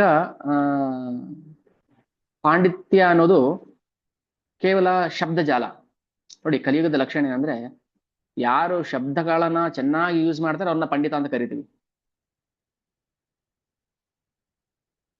ಆದ್ರೆ ನಿಜವಾದ ಪಾಂಡಿತ್ಯ ಅಂದ್ರೆ ಎಲ್ಲಿದೆ? ಭಗವಂತನನ್ನ ತಿಳ್ಕೊಳ್ಳೋದಲ್ಲಿದೆ. ಸೊ ಏನಾಯ್ತು, ಆಗ ಭಗವದ್ಗೀತೆ ಕಲ್ಸ್ಕೊಡ್ತಾ ಇದ್ದಂತ ಬ್ರಾಹ್ಮಣರು ಊಹಾಪೋಹಗಳನ್ನ ಹೇಳಕ್ ಶುರು ಮಾಡ್ಬಿಟ್ರು. ಅವರೇ ಹೇಗೆ ಮಾಡಿದ್ಮೇಲೆ ನಾವೇನ್ ಮಾಡ್ಬೇಕು? ನಾವು ಅದನ್ನ ಕಲಿಬೇಕು. ಸೊ ಹೀಗೆ ಪರಿವರ್ತನೆ ಆಗ್ತಾ ಆಗ್ತಾ ಏನಂತೂ ಕ್ರಮೇಣ ಕ್ರಮೇಣ ಪೂರ್ತಿ ನಾಶ ಆಯ್ತು. ಈಗಲಂತೂ ಕೇಳೋದೇ ಬೇಡ. ಈ ಏನು ಇಂಡಸ್ಟ್ರಿಯಲ್ ರೆವಲ್ಯೂಷನ್, ಆಮೇಲೆ ಮಾಡರ್ನೈಸೇಷನ್, ಕಾಲೋನೈಸೇಷನ್, ಲಿಬರಲೈಸೇಷನ್, ಇವೆಲ್ಲ ಬಂದ ಮೇಲೆ ಏನಾಯ್ತು, ಜನಗಳಿಗೆ ಕೃಷ್ಣ ಕಾನ್ಶಿಯಸ್ ನಾಶ ಆಯ್ತು, ಮರ್ತೋಯ್ತು, ಬೇಡವಾಯ್ತು, ತಿರಸ್ಕಾರ ಮಾಡ್ಬಿಟ್ಟು. ಇದು ನಮ್ಮ ದುರ್ದೈವ. ಯಾರು ಹೆಮ್ಮೆಯಿಂದ ಬೀಗೋ ಅವಶ್ಯಕತೆ ಇಲ್ಲ. ನನ್ನ ಮಗ ಫಾರಿನ್ ರಿಟರ್ನ್, ನನ್ನ ಮಗ ಅದು, ನನ್ನ ಸೊಸೆ ಇದು, ನನ್ನ ಮಗಳು ಇದು, ಅವಶ್ಯಕತೆ ಇಲ್ಲ. ಅದು ಇಂಥ ಕೋಟ್ಯಾಂತರ ಜನ ಇದ್ರು ಆಗ ಕಾಲದಲ್ಲಿ. ಅದರ ಅವಶ್ಯಕತೆ ಇಲ್ಲ. ನಾಶವಾಗಿದ್ದ ಕೃಷ್ಣ ಪ್ರಜ್ಞೆಯನ್ನ ಮತ್ತೆ ಪುನರುಜ್ಜೀವಿಸೋದೇ ನಿಜವಾದ ಧರ್ಮ, ಅದೇ ನಿಜವಾದ ಸಂಪತ್ತು. ಹೆಮ್ಮೆಯಿಂದ ಬೀಗೋದಲ್ಲ, ಅದು ಸಂಪತ್ತಲ್ಲ, ಅದು ಗರ್ವ. ನಾಶ ಆಗುತ್ತೆ. ಬ್ರಾಹ್ಮಣರ ಗರ್ವನೇ ನಾಶ ಮಾಡಿದ್ರು ಬಿಡ್ಲಿಲ್ಲ. ನಮ್ಗೆ ಅಷ್ಟು ಸಂಪತ್ತಿದೆ, ಅಷ್ಟು ವಿದ್ಯೆ ಇದೆ ಅಂತ ಅನ್ನೋರು, ವೇದಗಳನ್ನ ಕಲ್ತಿರುವಂತವ್ರನ್ನೇ ಬಿಡ್ಲಿಲ್ಲ. ಇನ್ ಯಾವ್ದೋ ಲೌಕಿಕ ವಿದ್ಯೆ ಕಲ್ತ್ಕೊಂಡು ಅದನ್ನ ಬಿಡ್ತಾನ ಭಗವಂತ? ಸೊ ಊಹಾಪೋಹ ಮಾಡೋದನ್ನ ಬಿಟ್ಬಿಡ್ಬೇಕು. ಆಮೇಲೆ ಕೆಲವ್ರು ಏನ್ ಮಾಡಿದ್ರು, ಅದ್ರ ಮೇಲೆ ನಂಬಿಕೆ ಕಳ್ಕೊಂಡ್ರು, ಶಾಸ್ತ್ರದ ಮೇಲೆ ನಂಬಿಕೆ ಕಳ್ಕೊಂಡ್ರು. ಅವಾಗ ಏನಾಯ್ತು, ದೇವತೆಗಳನ್ನ ಪೂಜೆ ಮಾಡಕ್ ಶುರು ಮಾಡಿದ್ರು. ಯಾರಿಗೆ ಶಾಸ್ತ್ರದ ಮೇಲೆ ನಂಬಿಕೆ ಇಲ್ವೋ ಅವರಷ್ಟೇ ದೇವತೆಗಳನ್ನ ಆರಾಧನೆ ಮಾಡ್ತಾರೆ, ನೆನಪಲ್ಲಿರ್ಲಿ. ಮೂಢರು, ಮೂರ್ಖರು, ಮುಟ್ಟಾಳರು ಮಾತ್ರ ದೇವತೆಗಳನ್ನ ಆರಾಧನೆ ಮಾಡ್ತಾರೆ ಅಂತ ಶಾಸ್ತ್ರ ಹೇಳ್ತಾ ಇದೆ, ಕೃಷ್ಣ ಹೇಳಿದಾನೆ. ಕಾಮಿಗಳು, ವಿಶೇಷವಾಗಿ ಲೋಭಿಗಳು. ಯಾಕಂದ್ರೆ ಅವರಿಗೆ ಭಗವಂತ ಮರ್ತೋಗಿದ್ದಾನೆ. ಭಗವಂತ ಮರ್ತೋದ್ಮೇಲೆ ಮತ್ತೆ ಆಕ್ಟಿವೇಟ್ ಆಗೋದು ಯಾವುದು? Maya. Absence of Krishna is Maya. So Maya activate ಆಯಿತು. ಅವಾಗ ಏನ್ ಮಾಡೋದು, ದೇವತೆಗಳನ್ನ ಆರಾಧನೆ ಮಾಡಕ್ ಶುರು ಮಾಡಿದ್ರು. ಅದಕ್ಕಿಂತ ಮೇಲೆ ಇನ್ಯಾವುದು ಅವ್ರಿಗೆ ಇಲ್ವೇ ಇಲ್ಲ, ಗೊತ್ತೇ ಇಲ್ಲ. ಸೊ ಹೀಗೆ ಧರ್ಮ ಕ್ರಮೇಣ ನಾಶ ಆಗ್ತಾ ಬಂತು. ಹಿಂದೂಗಳು ಶೋಷಣೆಗಳಾದ್ರು, ಕಣ್ಣು ಮುಂದೆ ಗೋಹತ್ಯೆ ನಡೀತಾ ಇತ್ತು, ನೋಡ್ಕೊಂಡು ಸುಮ್ಮನೆ ಇದ್ರು. ಯಾರು ಬಾಯ್ ಬಿಟ್ಟು ಮಾತಾಡೋಂಗಿಲ್ಲ ಪರಿಸ್ಥಿತಿ. ಬಾಯ್ ಬಿಟ್ಟು ಮಾತಾಡ್ತಾ ಏನಾಗುತ್ತೆ, ಭಯ.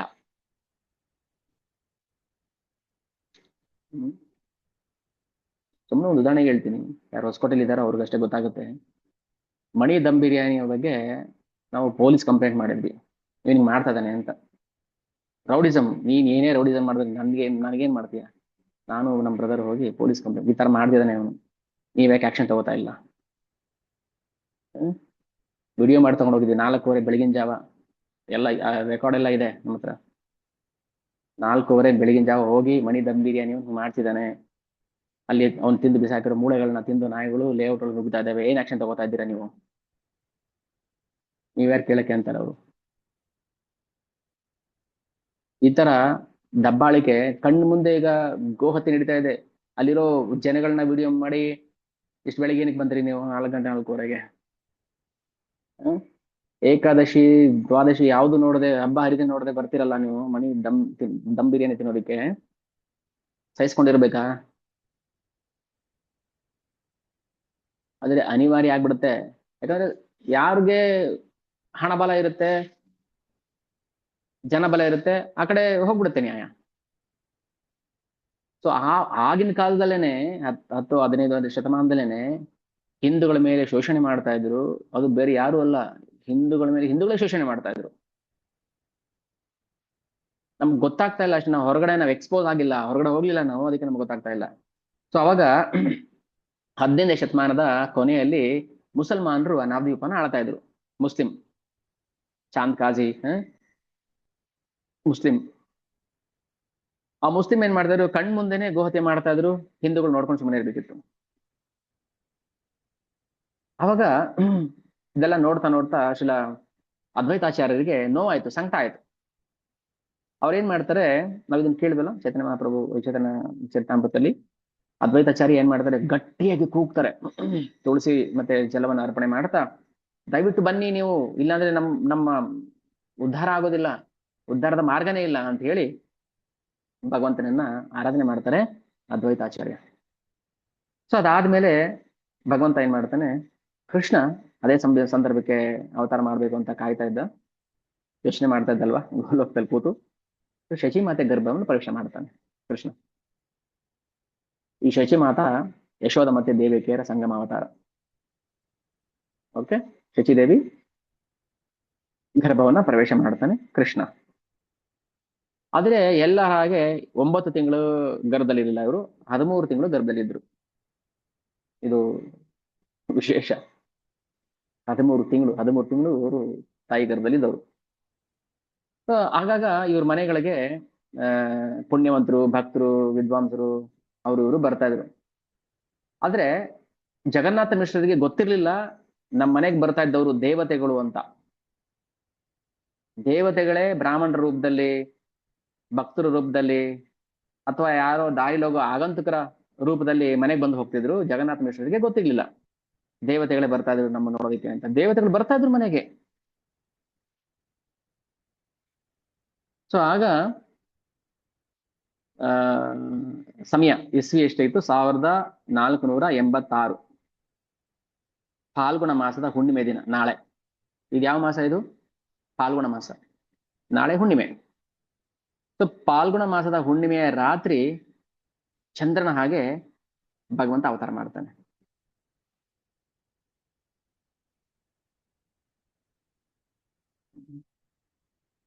ಶ್ರೀ ಶ್ರೀ ಶ್ರೀ ಗೌರಚಂದ್ರ ಭಗವಾನ್ ಕಿ ಜಯ. ಹಿತಾಯ ಗೌರ ಪ್ರೇಮಾನಂದೇ ಹರಿ ಹರಿ ಬೋಲ್. ನಾಳೆ ಫಾಲ್ಗುಣ ಮಾಸದ ಹುಣ್ಣಿಮೆಯ ರಾತ್ರಿ ಭಗವಂತ ಅವತಾರ ಮಾಡಿದಂತಹ ದಿನ. ಆದ್ರೆ ಇವ್ರ ತಂದೆ ತಾಯಿಗಳಿಗೆ ಇವರೇ ಮೊದಲನೇ ಮಗ ಅಲ್ಲ. ಇದಕ್ಕೆ ಮುಂಚೆ ಇವ್ರಿಗೆ 10 ಜನ ಮಕ್ಕಳು, ಜಗನ್ನಾಥ ಮಿಶ್ರ ಮತ್ತೆ ಶಚಿಮಾತೆಗೆ. ಆದ್ರೆ 10 ಜನರಲ್ಲಿ ಮೊದಲ 8 ಜನ ಮಕ್ಕಳು ಅವರು ಮೃತಪಟ್ಟಿರ್ತಾರೆ. ಅದಾದ್ಮೇಲೆ ಒಂದು ಗಂಡು ಮಗು ಆಗುತ್ತೆ, ಇವರ ಅಣ್ಣ. ಅದಾದ್ಮೇಲೆ ಮಹಾಪ್ರಭು ಚೈತನ್ಯ ಮಹಾಪ್ರಭು ಅವತಾರ ಆಗುತ್ತೆ. ಇವರ ಅಣ್ಣನ ಹೆಸರು ವಿಶ್ವರೂಪ.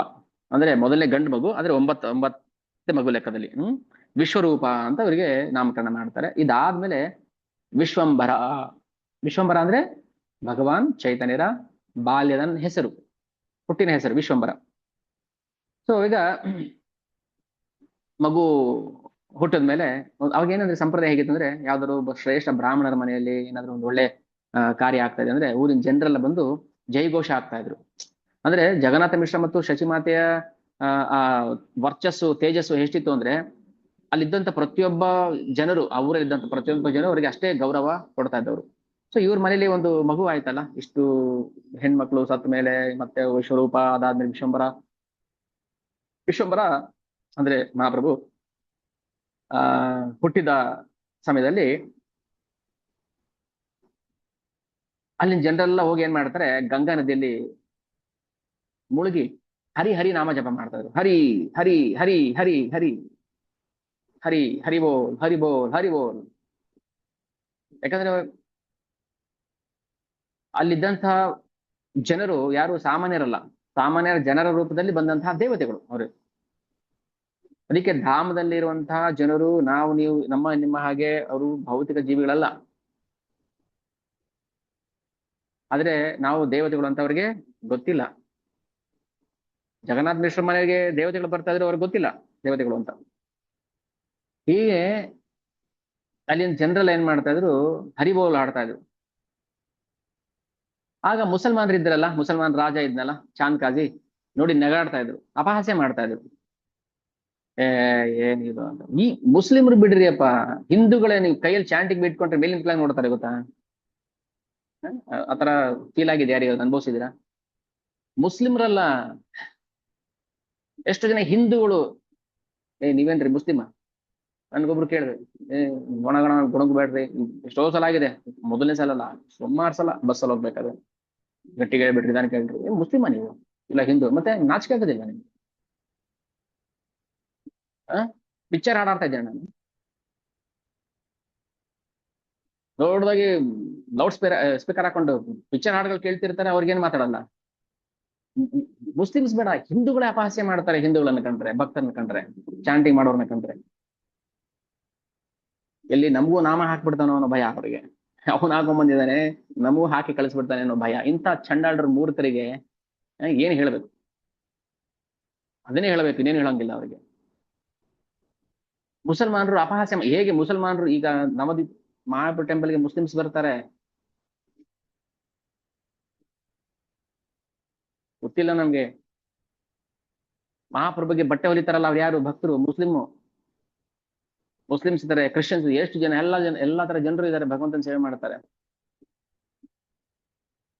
ಹರಿನಾಮ ಕೇವಲ ಹಿಂದೂಗಳಿಗೆ ಮಾತ್ರ ಅಲ್ಲ, ಪ್ರತಿಯೊಂದು ಜೀವ ಮಾತ್ರವೂ ಹರಿನಾಮವನ್ನು ಹೇಳಬೇಕು. ಬರೀ ಜೀವ ಅಷ್ಟೇ ಅಲ್ಲ, ಮರ ಗಿಡ ಪ್ರಾಣಿ ಪಕ್ಷಿ ಜಿಂಕೆ ನವಿಲು ಕೋಳಿ ಎಲ್ಲರೂ.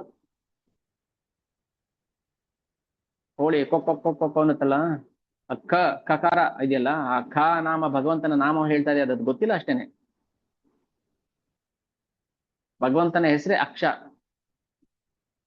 ಆ ಇಂದ ಕ್ಷವರೆಗಿನ ಎಲ್ಲ ಅಕ್ಷರಗಳು ಭಗವಂತ ನಾಮನೇ ಹೇಳ್ತಾರೆ. ಅಂದ್ರೆ ಅದು ಗೊತ್ತಿಲ್ಲ ಅಷ್ಟೇ. ಅಲ್ಲಿ ಲೊಚ್ಕೊಟ್ಟೋ ಶಬ್ದ ಕೂಡ ಅದು ಭಗವಂತ ನಾಮನೇ. ಪ್ರತಿಯೊಂದು ಶಬ್ದನೂ ಭಗವಂತ ನಾಮನೇ. ಭಗವಂತನ ನಾಮ ಹೇಳದ ಯಾವ ಶಬ್ದವೂ ಈ ಜಗತ್ತಲ್ಲಿಲ್ಲ.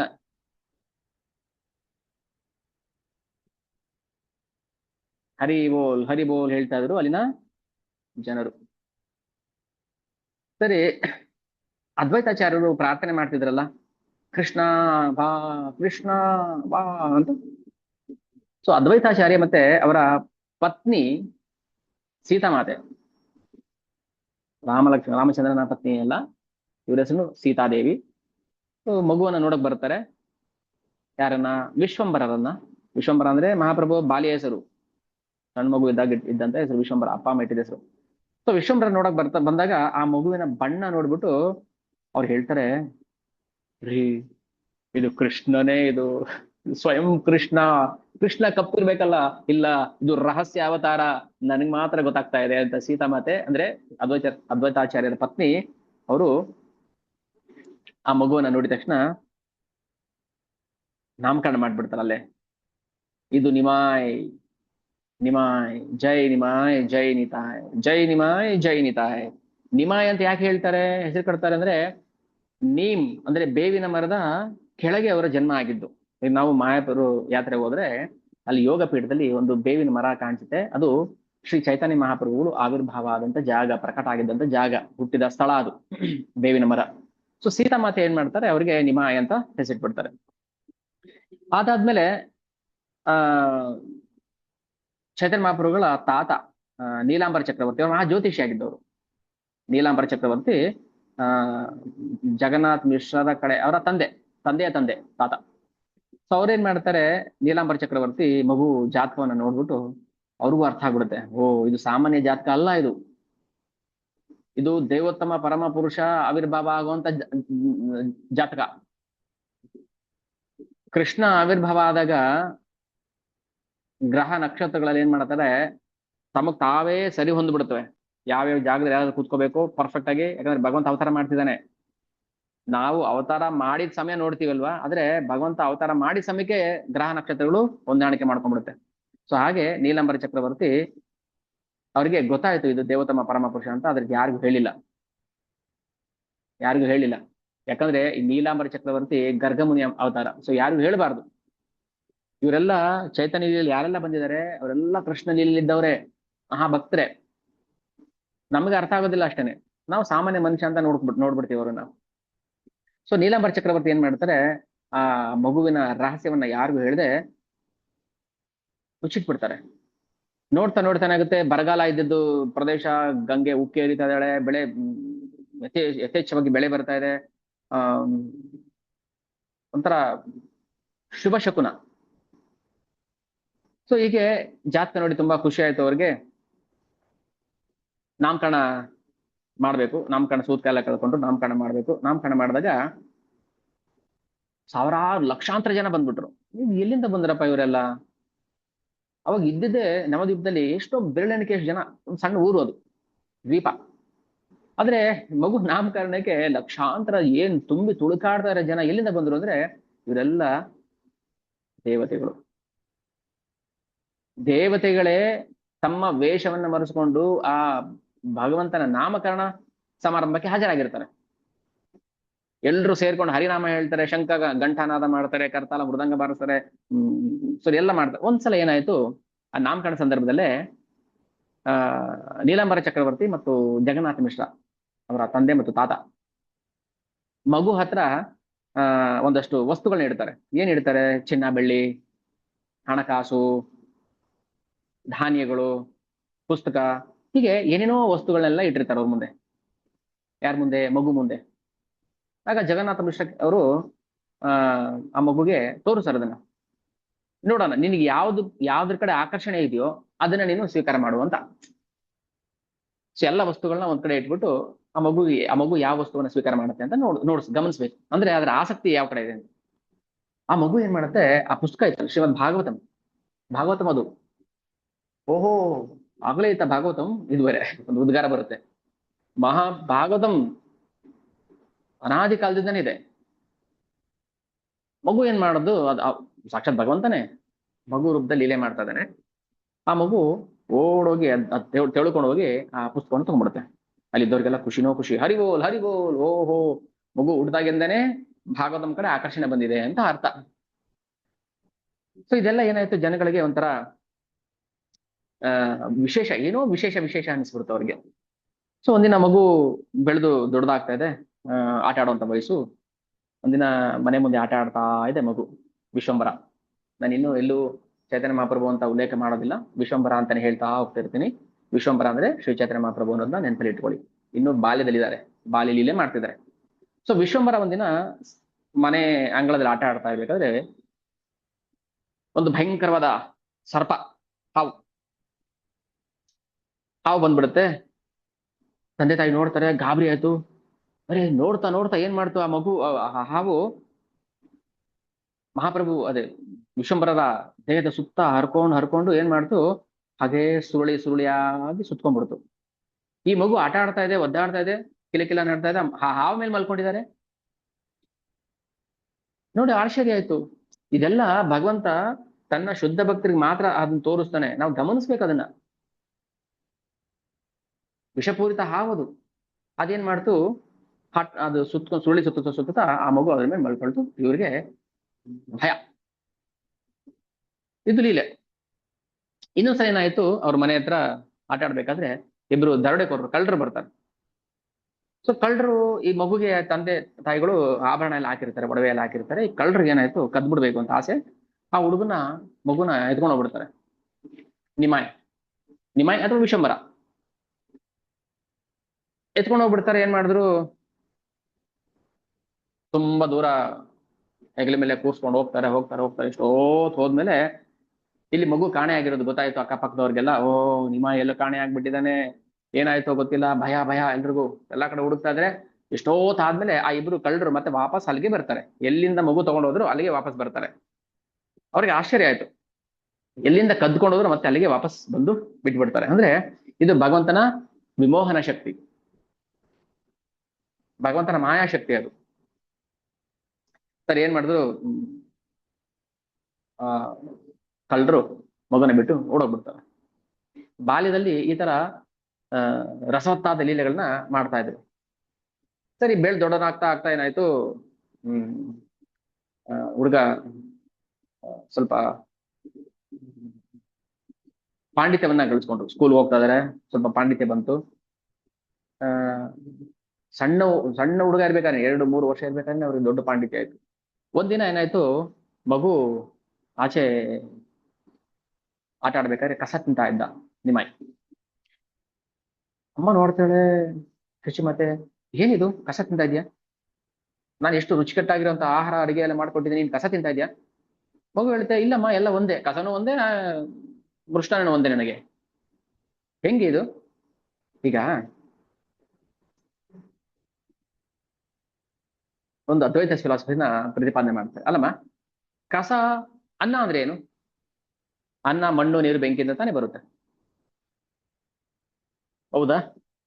ಅನ್ನ ಏನು ಆಕಾಶ ಹಂಗೆ ಉದುರು ಬಿಡುತ್ತಾ? ಭತ್ತ ಹಾಕ್ಬೇಕು, ಭತ್ತಕ್ಕೆ ನಾಟಿ ಮಾಡಬೇಕು, ನೀರ್ ಕಟ್ಟಬೇಕು, ಬೆಳೆಯುತ್ತೆ, ದೊಡ್ಡದಾಗುತ್ತೆ, ಅದು ಫಲ ಬರುತ್ತೆ. ಅದು ಮಣ್ಣಿನ ರೂಪಾಂತರನೇ ಅಲ್ವಾ ಅದು? ಮತ್ತೆ ನಾನು ಕಸ ತಿಂದ್ರೆ ಏನ್ ತಪ್ಪು? ಎಲ್ಲ ಒಂದೇ ಅಲ್ವಾ? ಅನ್ನನೂ ಭೂಮಿಯಿಂದಾನೆ ಬರುತ್ತೆ, ಮಣ್ಣು ಭೂಮಿ, ಏನ್ ವ್ಯತ್ಯಾಸ? ಸೊ ಶಚಿಮಾತೆಗೆ ಗಾಬರಿ ಆಯ್ತು. ಅಲ್ಲ ಏನಿದು ಮಗು, ಸಣ್ಣ ಮಗು ಇರ್ಬೇಕಾದ್ರೆ ಭಾಗವತಂ ಕಡೆ ಒಲವಿದ್ದಂತ ಹುಡುಗ ಈಗ ನೋಡ್ತಾ ನೋಡ್ತಾ ಕೇವಲ ಅದ್ವೈತವನ್ನ ಮಾತಾಡ್ತೀಯಲ್ಲ. ಕೇವಲ ಅದ್ವೈತ ಅಂದ್ರೆ ಎರಡು ಒಂದೇ ಅಂತ, ಅದ್ವೈತ ಅಂದ್ರೇನು? ಒಂದೇ ಅಂತ. ಅನ್ನನೂ ಒಂದೇ, ಮಣ್ಣು ಒಂದೇ, ಆದರೆ ಅದು ಸಾಧ್ಯ ಇಲ್ಲ. ಹೇಗೆ ಸಮುದ್ರನ ಒಂದೇ, ಮೋಡನ ಒಂದೇ ಆಗುತ್ತಾ? ಆತ್ಮನು ಒಂದೇ, ಪರಮಾತ್ಮನ ಒಂದೇ ಆಗುತ್ತಾ? ಇಲ್ಲ. ಸೊ ಅದ್ವೈತ ಫಿಲಾಸಫಿ ಡೇಂಜರಸ್. ಮಗುಗೆ ತಾಯಿಗೆ ಗಾಬರಿ ಆಯ್ತು, ಎಲ್ಲಿ ಅದ್ವೈತದ ಕಡೆ ಹೋಗ್ಬಿಟ್ರೆ ಅಂತ. ಸೊ ಅವಾಗ ಹೇಳ್ತೆ, ಮಗು ಸಣ್ಣ ಮಗು ಇದ್ದಾಗ್ಲೇನೆ ಉದಾಹರಣೆ ಎಲ್ಲ ಕೊಟ್ಟು ಹೇಳ್ತಾರೆ. ಅಲ್ಲಮ್ಮ, ಒಂದು ಈಗ ಜೇಡಿ ಮಣ್ಣಿನ ಮಡಕೆ ಇರುತ್ತೆ. ಆ ಮಡಕೆ ಮಣ್ಣಿನ ರೂಪಾಂತರ ಏನಾದ್ರೂ ಮಣ್ಣು ಬೇರೆ, ಮಡಕೆ ಬೇರೆ. ಈಗ ಮಣ್ಣಲ್ಲಿ ನೀರ್ ಹಾಕಿದ್ರೆ ಅದು ತುಂಬುತ್ತಾ? ಹೀರ್ ಬಿಡುತ್ತೆ. ಅದನ್ನೇ ನಾವು ಮಣ್ಣಿನ ಮಡಕೆ ಮಾಡಿದಾಗ ನೀರನ್ನ ತುಂಬಿಡ್ಬೋದು. ಸೊ ಗುಣ ಬೇರೆ ಆಯ್ತಲ್ವಾ. ಸೊ ಮಣ್ಣಿನ ರೂಪಾಂತರನೇ ಆಗಿದ್ರು ಮಣ್ಣು ಬೇರೆ ಮಡಕೆ ಬೇರೆ. ಸೊ ಹಾಗೆ ಇದನ್ನ ತಾಯಿ ಮಗುಗೆ ಅರ್ಥ ಮಾಡಿಸ್ತಾ, ಅದು ಲೀಲೆನೆ. ತಾಯಿ ಮಕ್ಕಳ ಸಂಬಂಧ ಹೇಗಿರುತ್ತೆ ಅಲ್ಲಿ, ಆ, ಗುರು ಶಿಷ್ಯರ ಸಂಬಂಧ ಇರ್ಬೋದು, ಆ, ವಾತ್ಸಲ್ಯ ರಸ. ಸೊ ಎಲ್ಲ ತರ ರಸವನ್ನ ಭಗವಂತ ತನ್ನ ಶುದ್ಧ ಭಕ್ತರಿಗೆ ಕೊಡ್ತಾ ಹೋಗ್ತಾ ಇರ್ತಾನೆ. ಸೊ ಒಂದಿನ ಅಮ್ಮ ಊಟ ಮಾಡಿಸ್ತಾ ಇದ್ದಾಳೆ ಮಗುಗೆ, ಹುಣ್ಣಿಮೆ. ಮಗು ಆ ಪೂರ್ಣಚಂದ್ರನ್ ನೋಡ್ತಾನೆ. ಅಮ್ಮ ಅಮ್ಮ ನನಗೆ ಚಂದ್ರ ಬೇಕು. ಇದೇ ಕಥೆನೆ ನಾವು ಮಕ್ಕಳಿಗೆ ಹೇಳೋದು, ಚಂದ್ರನ್ ತೋರಿಸಿನಿ ಊಟ ತಿನ್ನು, ಚಂದ್ರನ್ ತೋರಿಸಿ ಊಟ ತಿನ್ನು. ಈ ಮಗು ಏನ್ ಮಾಡುತ್ತೆ, ಅಮ್ಮ ಅಮ್ಮ ನೀ ಚಂದ್ರನ್ ಬೇಕು ಕೊಡು, ಅದ್ ಬೇಕು ನನಗೆ ಕೊಡು ಅಂತ ಅಳ್ತಾ ಆಯ್ತು. ಬೇಕೇ ಬೇಕು ಅಂತ. ಆವಾಗ ಏನ್ ಮಾಡ್ತಾಳೆ ತಾಯಿ, ಹೋಗಿ ಒಂದು ಚಂದ್ರನ್ದು ಆ, ಒಂದು ಆ, ಬಿಂಬ, ಒಂದು ನೀರು ತಗೊಂಬಂದು ಪಾತ್ರೆಯಲ್ಲಿ ಆ ಚಂದ್ರನ ಬಿಂಬ ನೀರಲ್ಲಿ ಬೀಳೋ ತರ ಮಾಡಿ, ತಗೋ ಮಗು ಚಂದ್ರ ಕೆರಡು ಬಂದಿದ್ದಾನೆ ಇಟ್ಕೋ ಅಂತ ಹೇಳಿ ಮಗುವಿಗೆ ಯಾಮರ್ಸ್ತಾ ಇದ್ದು. ದೇವರಿಗೆ ಯಾಮರ್ಸ್ತಾ ಇರೋದು, ದೇವ್ರಿಗೆ ಯಾಮರ್ಸ್ಬೋದು ನಾವು. ಆ ಯಾಮರ್ಸ್ಲಿ ಅಂತಾನೆ ಬರ್ತಾನೆ ಕೃಷ್ಣ. ನನ್ನ ಯಾರನ್ನ ಕಟ್ಟಾಕ್ಬೇಕು, ಕೃಷ್ಣ ನೋಡಿ, ಅವನಲ್ಲಿ ದ್ವೈತ ಭಾವ ಇಲ್ಲ. ಅದು ಬೇರೆ ಇದು ಬೇರೆ, ಜ್ಞಾನ ಅಜ್ಞಾನ ಎಲ್ಲ ಅವನೇ, ಎಲ್ಲದಕ್ಕೂ ಮೂಲ ಅವನು. ಮಹಾಜ್ಞಾನಿನೂ ಅವನು, ಮಹಾ ಅಜ್ಞಾನಿನೂ ಅವನು. ಕೃಷ್ಣ ಮಹಾಜ್ಞಾನಿನೂ ಹೌದು, ನಾವ್ ಹೇಳ್ತೀವಲ್ವಾ ಭಗವಂತ ಮಹಾಜ್ಞಾನಿ, ಅದೇ ಮಹಾ ಅಜ್ಞಾನಿನೂ ಕೂಡ ಹೌದು. ಅದು ಯಾವಾಗ ಅಜ್ಞಾನಿಯಾಗಿ ಬಂದಾಗ ಮಾತ್ರ ತಂದೆ ತಾಯಿಗಳನ್ನ, ಅವರ ಪ್ರೀತಿನ ಸವಿಯಕ್ಕಾಗತ್ತೆ. ಅಮ್ಮ ನನಗೇನು ಗೊತ್ತಿಲ್ಲ ಅಮ್ಮ, ಮಣ್ಣು ತಿನ್ಬಾರ್ದಮ್ಮ, ನಾಳೆಯಿಂದ ತಿನ್ನೋದಿಲ್ಲ. ಅಮ್ಮ ಅಮ್ಮ ನನಗೆ ಚಂದ್ರನ್ ಬೇಕು, ಚಂದ್ರ ತಗೋ ತಟ್ಟೆಯಲ್ಲಿ ತಾನೆ ಹಿಡ್ಕೋ, ಹಾ ಹಿಡ್ಕೊಂಡೆ. ಮಹಾ ಅಜ್ಞಾನಿ ತರ ಭಗವಂತ ಲೀಲೆ ಮಾಡ್ತಾನೆ. ಸೊ ಆಗ ಮಗು ತಾಯಿ ಏನು ಚಂದ್ರನ ಬಿಂಬ ತೋರಿಸಿದ್ದು ಮಗು ಅಳೋದು ನಿಲ್ಸುತ್ತೆ, ಊಟ ಮಾಡುತ್ತೆ. ಸೊ ಒಂದ್ಸಲ ಏನಾಗುತ್ತೆ, ಇದೆಲ್ಲ ಬಾಲ್ಯಲೀಲೆಗಳು. ಒಂದ್ಸಲ ಏನಾಯ್ತು, ಇವ್ರ ಮನೆಗೆ ಆಗಾಗ ಭಕ್ತರು ಬರ್ತಾ ಇದ್ರು. ನವದ್ವೀಪಕ್ಕೆ ಭಕ್ತರು ಬರ್ತಾ ಇದ್ರು. ಆಗ ಜಗನ್ನಾಥ ಮಿಶ್ರ ಅವ್ರ ಮನೇಲಿ ಉಳ್ಕೋತಾ ಇದ್ರು ಕೆಲವರು. ಸರಿ, ಒಂದಿನ ಒಬ್ರು ಬ್ರಾಹ್ಮಣರು ಬಂದ್ರು ಅವ್ರ ಮನೆಗೆ. ಬ್ರಾಹ್ಮಣರ ಹತ್ರ ಅವರು ಶಾಲಿಗ್ರಾಮ ಪೂಜೆ ಮಾಡ್ತಾ ಇದ್ರು. ಸೊ ಶಾಲಿಗ್ರಾಮ ಶಿಲೆ ತಂದ್ರು, ಅದಕ್ಕೆ ನೈವೇದ್ಯ ಮಾಡ್ಬೇಕು. ಶಾಲಿಗ್ರಾಮ ಯಾರ ಮನೇಲಿ ಇದೆ, ಯೂಶಲಿ ನಾವು ಶಾಲಿಗ್ರಾಮ ಪೂಜೆ ಮಾಡೋ ಅರ್ಹತೆ ಇಲ್ಲ ನಮಗೆ. ಶಾಲಿಗ್ರಾಮ ಪೂಜೆ ಮಾಡ್ಬೇಕಾದ್ರೆ ವಿಶೇಷ ಅರ್ಹತೆ ಬೇಕು, ಬ್ರಾಹ್ಮಣ ದೀಕ್ಷೆ ಆಗಿರ್ಬೇಕು. ಅದಕ್ಕೆ ಪ್ರತಿದಿನ 3-4 ಸಲ ನೈವೇದ್ಯ ಮಾಡ್ಬೇಕು, ಅಭಿಷೇಕ ಮಾಡ್ಬೇಕು, ಇಷ್ಟೆಲ್ಲ ಇದೆ. ಸುಮ್ನೆ ತಂದು ಕಬೋರ್ಡ್, ಯಾರೊಬ್ರು ನಮ್ಮ ಆಫೀಸಲ್ಲಿ ಇದ್ರು, ಅವರು ಶಾಲಿಗ್ರಾಮ ಶಿಲೆ ಎಲ್ಲೋ ಸಿಕ್ತು ಅಂತ ತಗೊಂಬಂದು ಇಟ್ಕೊಂಡಿದ್ರು ಕಬೋರ್ಡಲ್ಲಿ. ಅಲ್ಲಿ ಇರುವೆಗಳು, ಹಲ್ಲಿಗಳು, ಇಲಿಗಳು, ಹಾಗೆ ಮಾಡಬಾರ್ದು, ಅದು ಅಪರಾಧ ಆಗುತ್ತೆ. ಸೊ ಶಾಲಿಗ್ರಾಮ ಶಿಲೆನ ತಂದಿದ್ರು ಬ್ರಾಹ್ಮಣರು, ಅದಕ್ಕೆ ನೈವೇದ್ಯ ಮಾಡ್ಬೇಕು. ಜಗನ್ನಾಥ ಮಿಶ್ರ ಮನೆಯಲ್ಲಿ ನೈವೇದ್ಯ ರೆಡಿ ಮಾಡ್ಬೇಕು. ಭಕ್ತರ ಮನೇಲೆ ಮಾಡ್ಬೇಕು ಅಡುಗೆ, ತಾನೇ ಖುದ್ದಾಗಿ ಭಕ್ತರ ಮನೇಲೆ ಮಾಡ್ಬೇಕು. ಯಾರ್ದೋ ಮನೆಯಿಂದ ಅನ್ನ ತಂದು ಭಗವಂತನಿಗೆ ಶಾಲಿಗ್ರಾಮ ನೈವೇದ್ಯ ಮಾಡಬಾರ್ದು, ಕಟ್ಟುನಿಟ್ಟಾಗಿರ್ಬೇಕು. ಅದಕ್ಕೆ ಹೇಳೋದು, ನಾವು ವೈದ್ಯ ಭಕ್ತಿ ಮಾಡ್ಬೇಕಾದ್ರೆ ತುಂಬಾ ಎಚ್ಚರಿಕೆಯಿಂದ ಕಟ್ಟುನಿಟ್ಟಾಗಿ ಅದನ್ನು ಮಾಡ್ಬೇಕು. ಹೆಂಗೋ ನಡೆಯುತ್ತೆ, ಹೆಂಗೋ ನಡೆಯೋದಿಲ್ಲ. ಸೊ ಶಾಲಿಗ್ರಾಮ ಶಿಲೆಗೆ ನೈವೇದ್ಯ ಮಾಡಕ್ಕೆ ಏನ್ ಮಾಡಿದ್ರು, ಜಗನ್ನಾಥ್ ಮಿಶ್ರ ಮತ್ತೆ ಶಚಿದೇವಿ ಮನೆಯಲ್ಲಿ ಅಡಿಗೆ ಮಾಡ್ತಿದ್ರೆ, ಇಲ್ಲಿ ಮಗು ಇತ್ತು. ಯಾರು, ನಿಮಾಯ್, ವಿಶ್ವಂಬರ. ಒಂದ್ ನಿಮಿಷ.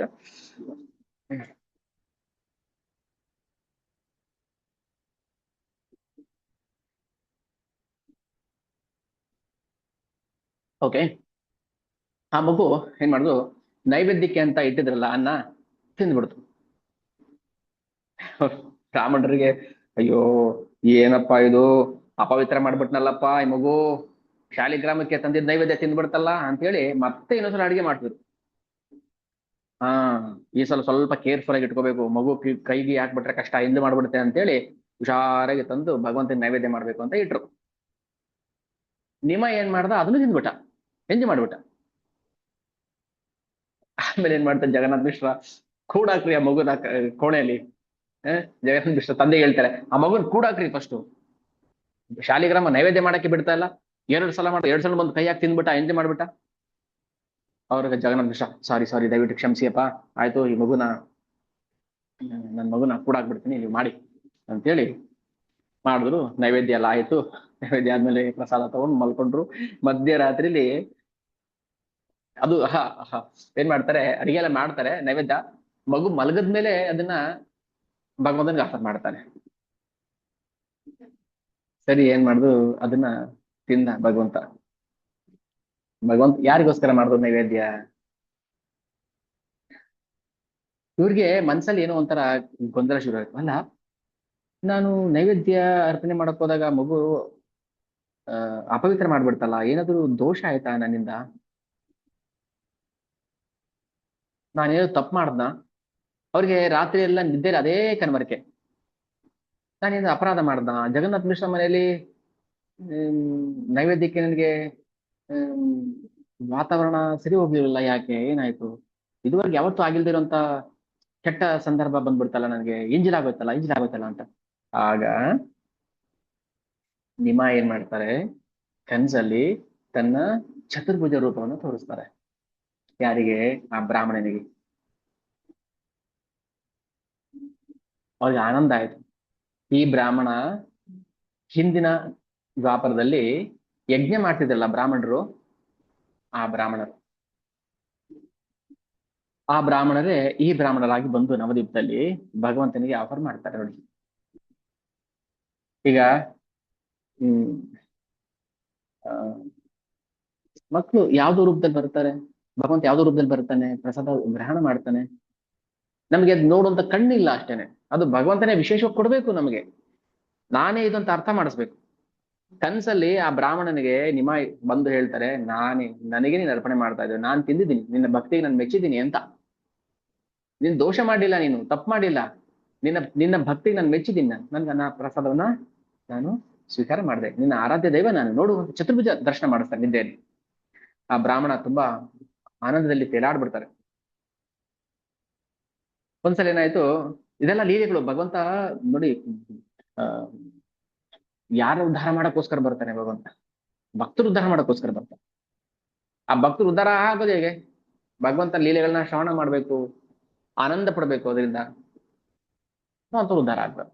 ಒಂದ್ಸಲ ಏನಾಯ್ತು, ನವದ್ವೀಪದಲ್ಲಿ ಇಬ್ರು ಬ್ರಾಹ್ಮಣ ಭಕ್ತರಿರ್ತಾರೆ. ಒಂದ್ಸಲ ಏನ್ ಮಾಡಿದ್ರು, ಏಕಾದಶಿಗೆ ಆ ಭಗವಂತನಿಗೆ ಆಫರ್ ಮಾಡ್ಬೇಕು, ರುಚಿ ರುಚಿಯಾದ ಅಡಿಗೆಗಳನ್ನೆಲ್ಲ ಮಾಡಿರ್ತಾರೆ. ಇದು ನಿಮಾಯಿ ಗೊತ್ತಾಗ್ಬಿಡುತ್ತೆ. ಸರಿ, ಏನ್ ಮಾಡ್ದ, ಮನೆಗೆ ಓಡೋಗ್ಬಿಟ್ಟು, ನನ್ಗ್ ಬೇಕು, ನನ್ಗೆ ಅದು ಅಡುಗೆ ಬೇಕು, ನನ್ಗೆ ಊಟ ಬೇಕು ಅಂತ ಹುಡುಗ ಹಠ ಮಾಡುತ್ತೆ ನಿಮಾಯಿ. ಭಗವಂತ ಹಠ ಮಾಡ್ತಾನೆ, ನನ್ಗ್ ಬೇಕು ಎಲ್ಲ ಹೇಳ್ತಾರೆ. ಹೆಂಗಪ್ಪ ಗೊತ್ತಾಯ್ತು ಇವರಿಗೆ? ಏಕಾದಶಿ ದಿನ ಭಗವಂತನಿಗೆ ಮಾತ್ರ ಏಕಾದಶಿ ದಿನ ನೈವೇದ್ಯ ಮಾಡ್ಬೇಕು, ನಾವು ಧಾನ್ಯಗಳನ್ನ ತಿನ್ನಬಾರದು. ಸರಿ, ಮಗು ಓಡ್ ಬಂದು ಬ್ರಾಹ್ಮಣರ ಮನೆಯಲ್ಲಿ ಆಟ ಮಾಡಿ ನೈವೇದ್ಯವನ್ನ ತಿಂದ್ಬಿಡ್ತಾನೆ. ಹ್ಮ್ ಏಕಾದಶಿ ದಿನ ಧಾನ್ಯಗಳು ತಗೋಬಾರ್ದು, ಬಟ್ ಭಗವಂತ ಅದನ್ನ ಸ್ವೀಕಾರ ಮಾಡ್ತಾನೆ.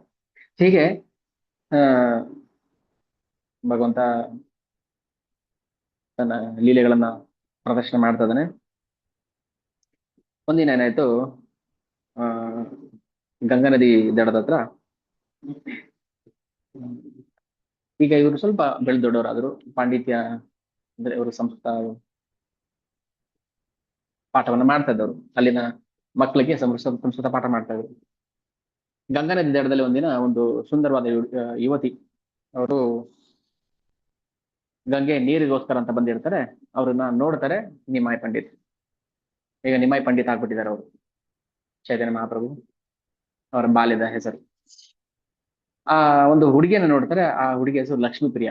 ಇವು ಲಕ್ಷ್ಮಿಯ ಅವತಾರ, ಅಂದ್ರೆ ಸತ್ಯಭಾಮ ಮತ್ತೆ ಆ ಆ, ರುಕ್ಮಿಣಿಯ ಅಂಶ ಲಕ್ಷ್ಮೀಪ್ರಿಯ, ಸತ್ಯಭಾಮ ಅಂಶ ವಿಷ್ಣುಪ್ರಿಯ. ಸೊ ಚೈತನ್ಯ ಮಹಾಪ್ರಭುಗೆ ಇಬ್ಬರು ಪತ್ನಿಯರು, ವಿಷ್ಣುಪ್ರಿಯ ಮತ್ತೆ ಲಕ್ಷ್ಮೀಪ್ರಿಯ. ಸೊ ಮೊದಲ ಪತ್ನಿ ಲಕ್ಷ್ಮೀಪ್ರಿಯ. ಇದು ಲಕ್ಷ್ಮಿಯ ಅಂಶ ಅಂತ ನೋಡ್ತಾರೆ. ಆಮೇಲೆ ನೋಡಿ ತಂದೆ ತಾಯಿಗಳ ಹತ್ರ ಮಾತಾಡಿ ಅವ್ರನ್ನ ವಿವಾಹ ಆಗ್ಬಿಡ್ತಾರೆ. ಓಕೆ, ಸೊ ಇದು ಅವರ ವಿವಾಹ ಹ್ಮ್, ಲೀಲೆ, ಪ್ರತಿಯೊಂದು ಲೀಲೆ. ಸೊ ಒಂದ್ಸಲ ಹ್ಮ್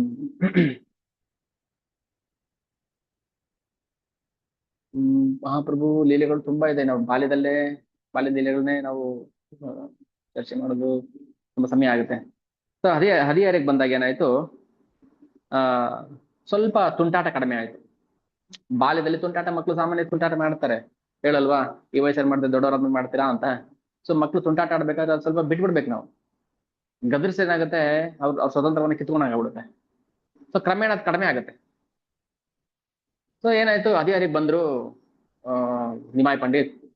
ಆಗ ಸಂಧ್ಯಾ ವಂದನೆ ಮಾಡೋದು, ಸಂಸ್ಕೃತ ಹೇಳ್ಕೊಡೋದು, ಇದೆಲ್ಲ ಮಾಡ್ತಾ ಇದ್ರು. ಬೇರೆ ಏನು ಚರ್ಚೆ ಮಾಡ್ತಿರ್ಲಿಲ್ಲ. ಅನವಶ್ಯಕವಾದ ಲೌಕಿಕ ವಿಚಾರಗಳಲ್ಲಿ ಅವರು ಆಸಕ್ತರಾಗಿರ್ಲಿಲ್ಲ. ಸುಮ್ಮನೆ ಬೇಡದಿರೋ ವಿಚಾರಗಳನ್ನ ಮಾತಾಡ್ಕೊಂಡು ಟೈಮ್ ಪಾಸ್ ಮಾಡ್ತಿರ್ಲಿಲ್ಲ ಅವರು. ಕ್ರಮೇಣ ನೋಡ್ತಾ ನೋಡ್ತಾ ಏನಾಯ್ತು, ಮಹಾ ಪಂಡಿತರಾಗ್ಬಿಟ್ರು. ಇಡೀ ದೇಶದಾದ್ಯಂತ ಇವರ ಪಾಂಡಿತ್ಯವನ್ನ ಹೊಗಳಾಡ್ತಾ ಇದ್ರು. ಯಾರೇ ಬಂದ್ರು ವಾದದಲ್ಲಿ ಇವರನ್ನು ಸೋಲ್ಸಕ್ ಆಗ್ತಿರ್ಲಿಲ್ಲ, ಸಂಸ್ಕೃತ ಆಗ್ಲಿ ಶಾಸ್ತ್ರಗಳಲ್ಲಾಗ್ಲಿ. ಒಂದಿನ ಏನಾಯ್ತು, ಆ ಅಲ್ಲಿ ಇವ್ರಿಗೆ ಶ್ರೀವಾಸ್ ಪಂಡಿತ್ ಪರಿಚಯ ಆಯ್ತು. ಶ್ರೀವಾಸ್ ಪಂಡಿತ್ ಅಂತ ಹೇಳ್ತೀವಲ್ಲ ನಾವು, ಶ್ರೀವಾಸ್ ಠಾಕೂರ್, ನಾರದ ಮುನಿ ಅವತಾರ. ಸೊ ಅಲ್ಲಿ ಅವರು ಮಹಾ ಪಂಡಿತರೇ. ಅವರ ಪರಿಚಯ ಆಯ್ತು. ಅವ್ರನ್ನ ಹೊಗಳ್ತಾರೆ, ನಿಮ್ಮ ಅವ್ರ ಸೀನಿಯರ್ ವಯಸ್ಸಲ್ಲಿ. ಸೊ ಇವರು ಹುಡುಗನಾಗಿದ್ರು ಕೂಡ, ಯುವಕನಾಗಿದ್ರು ಅವ್ರ ಪಾಂಡಿತ್ಯ ತುಂಬಾ ಶ್ಲಾಘನೀಯ ಪಾಂಡಿತ್ಯ. ಸೊ ಎಲ್ಲಾ ಕಡೆ ಇವರ ಏನು ಪಾಂಡಿತ್ಯ ಪ್ರಚಾರ ಆಯ್ತು. ಬಂದವರೆಲ್ಲರೂ ಇವ್ರನ್ನ ಹೊಗಳ್ತಾ ಇದ್ರು. ಒಂದ್ಸಲ ತನ್ನ ಭಕ್ತರ ಜೊತೆ ಹೆಂಗ್ ಲೀಲೆ ಮಾಡ್ತಾರೆ ಅಂತ, ಕೃಷ್ಣನ ಭಕ್ತರು ಒಬ್ರು ಇರ್ತಾರೆ ನವದೀಪದಲ್ಲಿ. ಇವರು ಆ ಕೋಲಾಬೇಚ ಶ್ರೀಧರ ಅಂತ, ಇವರೊಬ್ರು ಚೈತನ್ಯ ಮಹಾಪ್ರಭುವರ ಭಕ್ತರು, ಅಂತರಂಗ ಭಕ್ತರು. ಕೋಲಾಬೇಚ ಶ್ರೀಧರ ಇವ್ರು ಏನ್ ಮಾಡ್ತಾ ಇದ್ರು, ಸಣ್ಣ ಪುಟ್ಟ ವ್ಯಾಪಾರ ಮಾಡ್ತಾ ಇದ್ರು. ಏನು ಬಾಳೆ ಎಲೆ ಮಾರೋದು, ಈ ತರ ಒಬ್ಬ ಬ್ರಾಹ್ಮಣ ಸಣ್ಣ ಪುಟ್ಟ ಜೀವನ ಮಾಡಿ, ಅದು ವಸ್ತುಗಳನ್ನ ಮಾರಾಟ ಮಾಡಿ ಜೀವನ ಮಾಡ್ತಾ ಇದ್ರು. ಸೊ ಒಂದ್ಸಲ ಏನಾಯ್ತು, ಅವ್ರಿಗೆ ಎಷ್ಟು ಸಂಪಾದನೆ ಬರ್ತಾ ಇತ್ತೋ ಅದರಲ್ಲಿ ಅರ್ಧ ಭಾಗವನ್ನ ಗಂಗಾ ಪೂಜೆಗೆ ವಿನಿಯೋಗ ಮಾಡ್ತಾ ಇದ್ರು. ಕೋಲಬೆಚ್ಚ ಶ್ರೀಧರ ಅವ್ರಿಗೆ ಬರ್ತಾ ಇದ್ದಂತಹ ಅವರು ಸಂಪಾದನೆಯನ್ನ ಗಂಗಾ ಪೂಜೆಗೆ ವಿನಿಯೋಗ ಮಾಡ್ತಾ ಇದ್ರು. ಪ್ರತಿ ದಿನ ರಾತ್ರಿ ಏನ್ ಮಾಡ್ತಾ ಇದ್ರು, ಮನೆಗೆ ಬಂದಮೇಲೆ ಎಷ್ಟು ಸಿಕ್ಕುತ್ತೋ ಅಷ್ಟರಲ್ಲೇ ತೃಪ್ತಿ ಇತ್ತು ಅವ್ರಿಗೆ. ಊಟ ಮಾಡಿ ಒಂದ್ ಟೈಮ್ ಊಟ ಸಿಗ್ತಾ ಇತ್ತು, ಒಂದ್ ಟೈಮ್ ಊಟಕ್ಕೆ ಆಗೋಷ್ಟು ದುಡ್ಡು ಇರ್ತಿಲ್ಲ. ಆದ್ರೆ ರಾತ್ರಿ ಏನ್ ಮಾಡ್ತಾರೆ, ಮಲಗೋಕ್ ಮುಂಚೆ ಜೋರಾಗಿ ಹರಿನ ಮಾಡ್ತಾ ಇದ್ರು. ಹರಿ ನಾರಾಯಣ ಗೋವಿಂದ ಹಾಡ್ತಾ ಇದ್ರು, ಭಗವಂತ ನಾಮಗಳನ್ನ ಹಾಡ್ತಾ ಇದ್ರು. ಅಕ್ಕಪಕ್ಕದವ್ರು ಏನ್ ಮಾಡ್ತಾ ಇದ್ರು, ಅಯ್ಯೋ ನೀನ್ ನಿದ್ರೆ ಬರ್ತಾ ಇಲ್ವೇನೋ, ಗುಣಗ್ತಾ ಇದ್ದಾನೆ ಅಂತ ಜನ ಅಕ್ಕಪಕ್ಕದವ್ರು ಮಾತಾಡ್ಕೋತಿದ್ರು. ಆ ಕಿರ್ಚೋದ್ ಹೆಂಗಾಗ್ತಾ ಇತ್ತು ಅಂದ್ರೆ, ಯಾಕೆ ಕಿರ್ಚ್ತಾನೆ ಇವನು ಕೊಲಾವೆಚ ಶ್ರೀಧರ, ನಮ್ ನಿದ್ರೆಗ್ ಭಂಗ ಆಗುತ್ತೆ, ನಮ್ಗೆ ಹೇಳ್ತಾರಲ್ಲ ಕಿರ್ಚಾಡ್ಬೇಡ್ರಿ ಡಿಸ್ಟರ್ಬ್ ಆಗುತ್ತೆ. ಹೌದಾ, ಮತ್ತೆ ಬೆಳಿಗ್ಗೆ ಎಲ್ಲಾ ಕೂಗ್ತಾರಲ್ಲ, ಯಾವಾಗ ಡಿಸ್ಟರ್ಬ್ ಆಗಲ್ವಾ? ಕೇಳ್ತೀರಾ ಏನಾದ್ರು? ಸೊ ಈಗ ಕೊಲಾವಚ ಶ್ರೀಧರ ಕೃಷ್ಣ ಅಂತ ಕೂಗ್ತಾ ಇದಾರೆ, ಅಕ್ಕಪಕ್ಕದವ್ರಿಗೆ ನಿದ್ರಾ ಭಂಗ ಆಯ್ತು, ಓಡ್ ಬರ್ತಾರೆ, ಏನಪ್ಪಾ ನಿಂದು ಗೋಳಾಟ. ಆದ್ರೆ ಎಷ್ಟು ಪ್ರೀತಿ ಮಾಡ್ತಾ ಇದ್ರು ಚೈತನ್ಯ ಮಹಾಪ್ರಭುರನ್ನ ಅಂದ್ರೆ, ತುಂಬಾ ಪ್ರೀತಿ ಮಾಡ್ತಾ ಇದ್ರು. ಆದ್ರೆ ಒಳಗಡೆ ಅದು ಆಚೆ ತೋರಿಸ್ತಿರ್ಲಿಲ್ಲ, ಆ ಪ್ರೀತಿನ ಆಚೆ ತೋರಿಸ್ತಾ ಇರಲಿಲ್ಲ, ಒಳಗೆ ಅಷ್ಟೇ ಪ್ರೀತಿ ಇರ್ತಾ ಇತ್ತು. ಒಂದಿನ ಈ ನಿಮಾಯ್ ಪಂಡಿತ್ ಏನ್ ಮಾಡಿದ್ರು, ಹೋಗಿ ಆ ಕೋಲಬೆಚ್ಚ ಶ್ರೀಧರನ್ಗೆ ಕಾಟ ಕೊಡೋರು. ಏನಪ್ಪಾ ಎಷ್ಟಾಯ್ತು ಇವತ್ತು ವ್ಯಾಪಾರ, ಈ ಬೇಜಾನ್ ದುಡ್ಡು ಮಾಡಿದ್ಯಾ ಇವತ್ತು, ರೇಗ್ಸೋದಕ್ಕೆ. ತುಂಬಾ ದುಡ್ಡು ಮಾಡಿದ್ಯಾ, ಸರಿ ಆಯ್ತು, ಇದೆಷ್ಟು ಇದು ಬೆಲೆ, ತರಕಾರಿ ಇದು ಬಾಳೆ ಇದು, ಇಲ್ಲ ಇಷ್ಟ ಕೊಡಕ್ಕಾಗಲ್ಲ, ಇಷ್ಟೇ ಕೊಡ್ತೀನಿ ನಾನು ಅಂತೇಳಿ ಚೌಕಾಸಿ ಮಾಡೋಗ್ತಾ ಇದ್ರು. ಭಗವಂತ ಹೆಂಗ್ ಬೇಕಾದ್ರೂ ಭಕ್ತರ ಉದ್ಧಾರ ಮಾಡ್ತಾನೆ, ಯಾವ ರೂಪದಲ್ಲಿ ಬೇಕಾದ್ರೂ ಉದ್ಧಾರ, ಕಿತ್ಕೊಂಡು ಉದ್ಧಾರ ಮಾಡ್ಬೋದು, ಕೊಟ್ಟು ನಾಶ ಮಾಡ್ಬೋದು. ನಮ್ಗೆ ಅರ್ಥ ಆಗಲ್ಲ ಅಷ್ಟೇನೆ. ನಮ್ ಭಕ್ತಿ ನಮ್ಗೆ ಭಗವಂತ ಇರ್ಬೇಕಷ್ಟೇ. ನಾವು ಭಕ್ತಿ ಮಾಡಿದ್ರು ನಮ್ಗೆ ಪ್ರಾಬ್ಲಮ್ಸ್ ಬರ್ತಾ ಇದೆ, ನಮ್ ಭಕ್ತಿ ಮಾಡಿದ್ರು ನಮ್ಗೆ ನಷ್ಟ ಆಗ್ತಾ ಇದೆ, ನಾವ್ ಭಕ್ತಿ ಮಾಡಿದ್ಮೇಲೆ ಸೈಕಲ್ ಇಂದ ಬಿದ್ವಿ, ನಾವ್ ಭಕ್ತಿ ಮಾಡಿದ್ಮೇಲೆ ಅದನ್ನ ಕಳ್ಕೊಂಡ್ವಿ, ನಾವ್ ಭಕ್ತಿ ಮಾಡಿದ್ರೆ ಇದಕ್ಕೆ ಆರೋಗ್ಯ ಕಳ್ಕೊಂಡ್ವಿ. ಇದೆಲ್ಲ ನಮ್ಮ ಮೂರ್ಖತನ. ಅದಕ್ಕೆ ಹೇಳಿದ್ರು, ಭಗವಂತನ ಜನ್ಮ ಮತ್ತೆ ಕರ್ಮದ ರಹಸ್ಯ ತಿಳ್ಕೋಬೇಕು ಅಂತ. ಸ್ವಾರ್ಥಿ, ಅವಾಗ ಸ್ವಾರ್ಥ ಆಯ್ತು ಅಲ್ವಾ. ಅವಾಗ ನಾವ್ ಏನೋ ಗಳಿಸ್ಕೊಳಕ್ಕೋಸ್ಕರ ಭಕ್ತಿ ಮಾಡ್ತಾ ಇದೀವಿ, ಕಿತ್ಕೊಂಡ ತಕ್ಷಣ ನಮ್ಗೆ ಅದ್ರ ಮೇಲೆ ಭಕ್ತಿ ಮೇಲೆ ಆಸಕ್ತಿ ಹೊರಡೋಗ್ಬಿಡುತ್ತೆ ಅಂದ್ರೆ ಸ್ವಾರ್ಥಕ್ಕೋಸ್ಕರ ಬಂದ್ವಿ. ಕೋಲವಚ ಶ್ರೀಧರ ಎಷ್ಟು ಪರಮ ಭಕ್ತ ಅಂದ್ರೆ, ಬಾಳೆಯಲ್ಲಿ ಮಾರ್ಕೊಂಡು ಅದ್ರಲ್ಲಿ ಬಂತೋ ಬರ್ಲಿಲ್ವೋ, ಸಿಕ್ತೋ ಸಿಗ್ಲಿಲ್ವೋ ಗೊತ್ತಿಲ್ಲ, ಖುಷಿಯಿಂದ ಹರಿನಾಮ ಜಪ ಮಾಡ್ತಾ ಇದ್ರು. ಅದಕ್ಕೆ ಒಂದಿನ ಏನ್ ಮಾಡಿದ್ರು, ಚೈತನ್ಯ ಮಹಾಪ್ರಭು ಅವ್ರ ಹತ್ರ ಹೋಗ್ಬಿಟ್ಟು, ಅಲ್ಲ ರೀ, ಏನ್ ಲಕ್ಷ್ಮೀ ಪೂಜೆ ಮಾಡ್ತೀರಿ ನೀವು ಲಕ್ಷ್ಮೀನಾರಾಯಣ ಯಾಕೆ ಪೂಜೆ ಮಾಡ್ತೀರಿ? ಏನ್ ಮಾಡ್ಬೇಕು ನೀವು? ನೋಡಿ ಎಷ್ಟು ಬಡತನ ಇದೆ ನಿಮ್ಗೆ. ಭಗವಂತ ಯಾರು ಸಾಮಾನ್ಯದವ್ರು ಬಂದ್ ಹೇಳಿದ್ರೆ ಹೌದು ಹೌದ್ರಿ ನಾವು ಇಷ್ಟು ವರ್ಷ ಲಕ್ಷ್ಮಿ ಪೂಜೆ ಮಾಡಿದ್ವಿ, ಲಕ್ಷ್ಮಿನೇ ಗಿಟ್ಲಿಲ್ಲ, ಬಿಟ್ಬಿಡ್ತೀವಿ ಇನ್ಮೇಲೆ ಅಂತ ಹೇಳೋರು.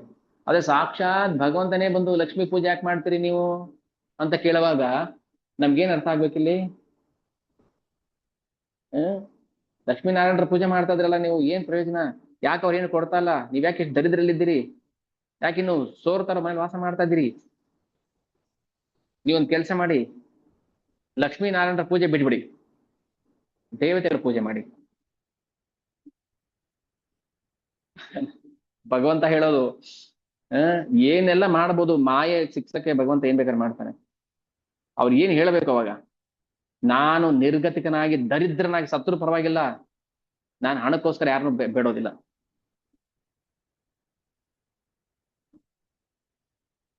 ಅವ್ರು ಹೇಳ್ತಾರೆ, ನನ್ನ ಪ್ರೀತಿಯ Nimai, I am sorry to say this, ನೀವ್ ಏನೇ ಹೇಳಿದ್ರು ನಾನು ದೇವತೆಗಳನ್ನ ಪೂಜೆ ಮಾಡೋದಿಲ್ಲ. ನಾನು ದರಿದ್ರನಾಗಿ ಸತ್ರು ಪರವಾಗಿಲ್ಲ, ನನಗೆ ಕುಡಿಯಕ್ಕೆ ಗಂಗೆ ಇದ್ದಾಳೆ, ಗಂಗೆ ನೀರು ಕುಡ್ಕೊಂಡು ಬದುಕ್ತೀನಿ ನಾನು ಸಾಯೋ ತನಕ. ಇದೆಲ್ಲ ನಮ್ಗೆ ತೋರ್ಸೋದಕ್ಕೆ ಮಾಡುವಂತದ್ದು ಲೀಲೆಗಳು. ಭಗವಂತ ಏನ್ ಲೀಲೆ ಮಾಡ್ತಾನೆ ಅದನ್ನ ನಾವು ನೋಡಿ ತಿಳ್ಕೊಂಡು ಕಲ್ತ್ಕೋಬೇಕು, ಅದನ್ನ ಆಚರಣೆ ಮಾಡಬೇಕು. ಕೋಲಬಚ ಶ್ರೀಧರ ಎಂತ ಪರಮ ಭಕ್ತ ಭಗವಂತನ, ದೇವತೆಗಳ ಭಕ್ತ ಅಲ್ಲ. ಯಾಕೆ ಲಕ್ಷ್ಮೀನಾರಾಯಣರ ಪೂಜೆ ಮಾಡ್ತೀರಿ ನೀವು? ದೇವತೆಗಳನ್ನ ಪೂಜೆ ಮಾಡ್ರಿ, ಅವ್ರೇನಾದ್ರು ಕೊಡ್ಬೋದು ನಿಮ್ಗೆ. ನೋಡು, ಒಂದು ಪ್ರಾಣಿ ಪಕ್ಷಿ, ಬಡವ ಶ್ರೀಮಂತ, ಹಿಂದೂ ಮುಸ್ಲಿಂ, ಪ್ರತಿಯೊಬ್ಬರೂ ಕೂಡ ಯಾವ ಜಾತಿ ಲಿಂಗ ವರ್ಣ ಭೇದ ಇಲ್ಲದೆ ನಾವು ಭಗವಂತನನ್ನೇ ಹರಿನೇ ಮಾಡಬೇಕು, ಕೃಷ್ಣನನ್ನೇ ಆರಾಧನೆ ಮಾಡ್ಬೇಕು ನಾವು. ಯಾರು ಭಗವಂತನ ಪೂಜೆ ಮಾಡೋದಿಲ್ವೋ, ಇದೆಲ್ಲ ಶ್ರೀಧರದ ಮಾತು, ಯಾರು ಭಗವಂತನ ಆರಾಧನೆ ಮಾಡೋದಿಲ್ವೋ ಅವರು ಪ್ರಾಣಿಗಳಿಂದನೂ ಕೀಳಾಗ್ಬಿಡ್ತಾರ ಅವರು. ನನಗೆ ನನ್ನ ಮನೆ ಬಗ್ಗೆ, ನನ್ನ ಆರ್ಥಿಕ ಪರಿಸ್ಥಿತಿ ಬಗ್ಗೆ ನನಗೆ ಯೋಚನೆ ಇಲ್ಲ ನಿಮಾಯ್. ನಾನು ಯಾವುದೇ ಪ್ರಾಪಂಚಿಕ ಲಾಭ ಇಲ್ಲದೆ, ಅಪೇಕ್ಷೆ ಇಲ್ಲದೆ ನಾನು ಕೃಷ್ಣ ಪೂಜೆ ಮಾಡ್ತಾ ಇದ್ದೀನಿ. ಇದು ಬರಬೇಕು ಮಾತು ಶ್ರೀಧರನ ಬಾಯಲ್ಲಿ. ಸೊ ಅವಾಗ ಹೇಳ್ತಾರೆ, ಹೇ ಕಳ್ಳ, ನೀನ್ ಸುಳ್ಳು ಹೇಳ್ತಾರೆ, ನೀನು ಸುಮ್ಮನೆ ಇವೆಲ್ಲ ತಳುಕು ಪಳುಕು ಮಾಡಬೇಡ ನನ್ನ ಹತ್ರ, ನೀನ್ ಬಾರಿ ಮೋಸಗಾರ ನೀನು. ನಿಮಾಯ್ ಪಂಡಿತ್ ಹೇಳ್ತಾ ಇದಾರೆ ಕೊಲವಚ ಶ್ರೀಧರನಿಗೆ, ನಿನ್ನ ಹತ್ರ ತುಂಬಾ ಸಂಪಾದನೆ, ಗುಪ್ತ ನಿಧಿಗಳಿದೆಯಂತೆ, ತುಂಬಾ ಬ್ಯಾಂಕ್ ಅಕೌಂಟ್ಸ್, ಎಲ್ಲಾ ಬ್ಯಾಂಕು, ಸ್ವಿಸ್ ಬ್ಯಾಂಕ್ ಅಕೌಂಟ್ ಎಲ್ಲ ಇದೆಯಂತೆ, ಇಷ್ಟೊಂದು ದುಡ್ಡು ಹೆಂಗ್ ಸಂಪಾದನೆ ಮಾಡಿದೆ ನೀನು?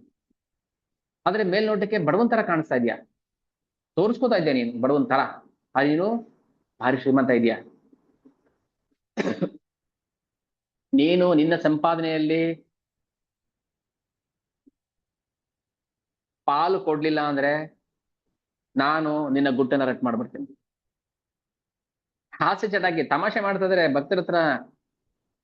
ನಿಮಾಯ್ ಪಂಡಿತ್ ತನ್ನ ಭಕ್ತರ ಹತ್ರ ತಮಾಷೆ ಮಾಡ್ತಾರೆ, ನಿನ್ನ ಹತ್ರ ತುಂಬಾ ಆಸ್ತಿ ಪಾಸ್ತಿ ಇದೆಯಂತೆ, ನನಗೆ ಗೊತ್ತಿದೆ, ನೀನ್ ನನಗೆ ಪಾಲ್ ಕೊಡ್ಲಿಲ್ಲ ಅಂದ್ರೆ ನಿನ್ನ ಗುಟ್ಟನ್ನ ರಟ್ ಮಾಡ್ಬಿಡ್ತೀನಿ. ಅಯ್ಯೋ ಹೋಗ್ರಿ, ಏನ್ ಮಾಡ್ಕೋತೀರ ಮಾಡ್ಕೋಗ್ರಿ, ನಾನೊಬ್ಬ ಬಡ ಬಡ ಮನುಷ್ಯ, ನಾನು, ನನ್ನ ಹತ್ರ ಏನಿದೆ? ಏನೋ ಇದ್ರೆ ತಾನೇ ಕೊಡೋದಕ್ಕೆ. ಯಾಕೆ ಈ ತರ ಮಾತಾಡ್ತೀರಿ ನೀವು? ಒಬ್ಬ ಬ್ರಾಹ್ಮಣರಾಗಿ, ದೊಡ್ಡ ಪಂಡಿತರಾಗಿ, ನೀವು ನಿಮಾಯ್ ಪಂಡಿತರಾಗಿ ಈ ತರ ಎಲ್ಲ ಮಾತಾಡಕ್ಕೆ ನಿಮ್ಗೆ ಹೇಗ್ ಮನ್ಸು ಬರುತ್ತೆ? ಆತರ ಅವ್ರ ಜೊತೆ ತಮಾಷೆಗೆ ಹಾಸ್ಯವಾಗಿ ಮಾತಾಡಿ ಅವ್ರ ಹತ್ರ ಇದ್ದಿದ್ದನ್ನ ಸ್ವೀಕಾರ ಮಾಡ್ತಾ ಇದ್ರು. ಅಂದ್ರೆ ನಮ್ಮ ಹತ್ರ ಏನಿದೆ ಅದು ಭಗವಂತನ ಆಸ್ತಿ. ಭಗವಂತ ಯಾವಾಗ ಬೇಕಾದ್ರೂ ತಗೋಬಹುದು, ಎಷ್ಟಕ್ಕೆ ಬೇಕಾದ್ ತಗೋಬಹುದು, ಫ್ರೀ ಆಗಿ ಬೇಕಾದ್ ತಗೋಬಹುದು, ಕಮಿಷನ್ ಕೇಳ್ಬೋದು, ನಮ್ಮ ಹತ್ರ ಪಾಲ್ ಕೇಳ್ಬೋದು, ಒಂದೆಲ್ಲ ಒಂದೇ. ಅವನಿಗೆ ಹೇಗೆ ಇಷ್ಟ ಬರುತ್ತೋ ಹಾಗೆ ಭಗವಂತ ಇದನ್ನ ಸ್ವೀಕಾರ ಮಾಡ್ತಾನೆ. ಅದೆಲ್ಲ ಆದ್ಮೇಲೆ ಶ್ರೀಧರ, ನಾನು ಯಾರು? ಅವ್ರಿಗೆ ಗೊತ್ತು ಶ್ರೀಧರನಿಗೆ ಏನಂತ. ಹರಿ ಹರಿ, ಭಗವಂತ ವಿಷ್ಣು, ನಾನ್ ಯಾರು ಅಂತ ನನ್ ಮುಂದೆ ಬಂದು ಕೇಳ್ತಿದ್ಯಲ್ಲ, ನೀನು ಜಗದೊಡೆಯ, ಸರ್ವ ನಿಯಾಮಕ, ಸರ್ವತಂತ್ರ, ಸ್ವತಂತ್ರ, ಸ್ವರಾಟ್, ವಿರಾಟ್, ಅಖಿಲ ಬ್ರಹ್ಮಾಂಡಗಳ ನಾಯಕ ಭಗವಾನ್ ಶ್ರೀ ಕೃಷ್ಣನೇ ನೀನು. ಈ ಮಾತನ್ನ ಬರೆಸ್ಬೇಕು ಅವ್ರ ಮಾಯಿಂದ, ಅದಕ್ಕೋಸ್ಕರ ಇದೆಲ್ಲ ಲೀಲೆ ಮಾಡ್ತಾರೆ. ಅದಕ್ಕೆ ನಮ್ಗೆ ಈ ಲೀಲೆಯನ್ನ ಶ್ರವಣ ಮಾಡುವಂತ ಭಾಗ್ಯ ಸಿಕ್ಕಿರೋದು ನಮ್ಮ ಪೂರ್ವ ಜನ್ಮಗಳ ಸುಕೃತಿ.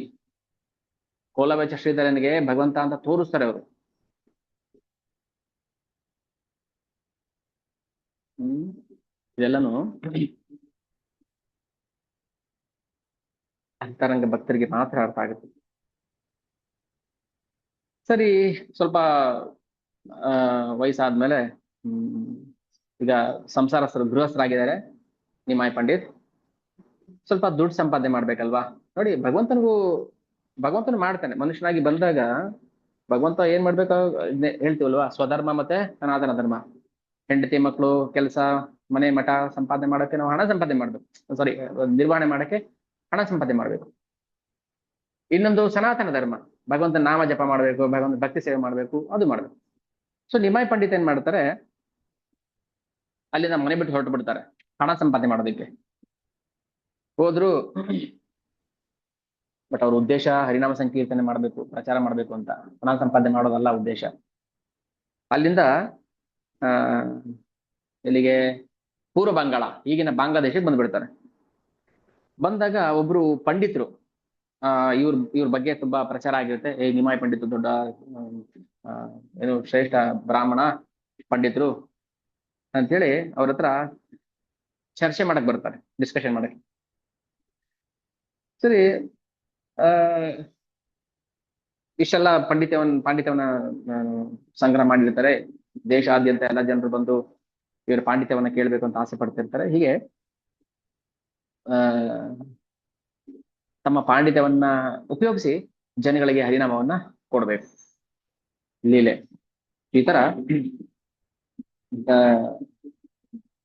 ತಮ್ಮ ಸಂಸ್ಕೃತ ಪಾಂಡಿತ್ಯವನ್ನ, ಶಾಸ್ತ್ರದ ಪಾಂಡಿತ್ಯವನ್ನ ಎಲ್ಲಾ ಕಡೆ ಅವರು ಹರಡ್ತಾರೆ. ಏನಕ್ಕೆ ಮಾಡಿದ್ರು ಇದು ಅಂದ್ರೆ, ನಾವೊಂದು ರಹಸ್ಯ ಅರ್ಥ ಮಾಡ್ಕೋಬೇಕು. ಕೊನೆಗೆ ಅದನ್ನ ಬಿಟ್ಬಿಡ್ತಾರೆ, ಪಾಂಡಿತ್ಯವನ್ನ. ಸಂಸ್ಕೃತ ವ್ಯಾಕರಣ ಹೇಳ್ಕೊಂಡು ಬಿಟ್ಬಿಡ್ತಾರೆ, ಆ ವಿದ್ವಾಂಸ ಅಂತ ಹೇಳ್ಕೊಳ್ಳೋದು ಬಿಟ್ಬಿಡ್ತಾರೆ. ಆದ್ರೆ ವಿದ್ವಾಂಸತನ ಏನಿದೆಯೋ, ಅಂದ್ರೆ ನಮ್ಮ ಜ್ಞಾನ ಏನಿದೆಯೋ, ಅದನ್ನ ನಾವು ಕೃಷ್ಣ ಭಕ್ತಿಗೆ ತೊಡಗಿಸ್ಬೇಕು. ಅದನ್ನ ತೋರ್ಸಕ್ಕೆ ಲೀಲೆ ಮಾಡ್ತಾರೆ. ನಾವು ಭಗವಂತನ ಲೀಲೆಯನ್ನು ಶ್ರವಣ ಮಾಡ್ಬೇಕಂದ್ರೆ ಇದರ ಒಳ ಅರ್ಥ ಏನು ಹುಡುಕ್ಬೇಕು. ಯಾವ್ದನ್ನು ಮೇಲ್ಮೇಲೆ ಹುಡುಕ್ಬಾರ್ದು, ಮೇಲ್ಮೇಲೆ ಯಾವ್ದನ್ನು ನೋಡ್ಬಾರ್ದು ನಾವು. ನೀವೊಂದು ಅಲಕ್ಷಣ ತಗೋಬೇಕಾದ್ರೆ ಮೇಲ್ಮೇಲೆ ನೋಡಿ ಏನ್ ಗೊತ್ತಾಗುತ್ತೆ ನಮಗೆ, ಮುಳ್ಳು ಕಾಣಿಸುತ್ತೆ. ಮುಳ್ಳು ಅಂತ ಬಿಟ್ಟು ಹೋಗ್ಬಾರ್ದು ನಾವು. ಅದನ್ನ ಬಗಿಬೇಕು, ಕತ್ತರಿಸ್ಬೇಕು. ಆಗ ನಮಗೆ ರುಚಿಯಾದ ಹಣ್ಣು ಸಿಗುತ್ತೆ ನಮಗೆ. ನಾವು ಯಾವ್ದನ್ನೇ ಆಗ್ಲಿ, ಶಾಸ್ತ್ರ, ಒಬ್ಬ ವ್ಯಕ್ತಿ ಏನೇ ಆಗ್ಲಿ, ನೀವು ನೋಡಿದಂತ ಯಾವುದೇ ವಸ್ತು, ವ್ಯಕ್ತಿ ಆಗಿರ್ಲಿ, ಮೇಲ್ನೋಟಕ್ಕೆ ಏನ್ ಕಾಣಿಸ್ತಾರೆ ಅದು ಅದು ಅದು ರಿಯಾಲಿಟಿ ಅಲ್ಲ, ವಾಸ್ತವಾಂಶ ಅಲ್ಲ. ಸೊ ಒಳಗಡೆ ಆ ತಿರುಳು ರಸ ಏನಿದೆ ಅದನ್ನ ಹುಡುಕ್ಬೇಕು ನಾವು.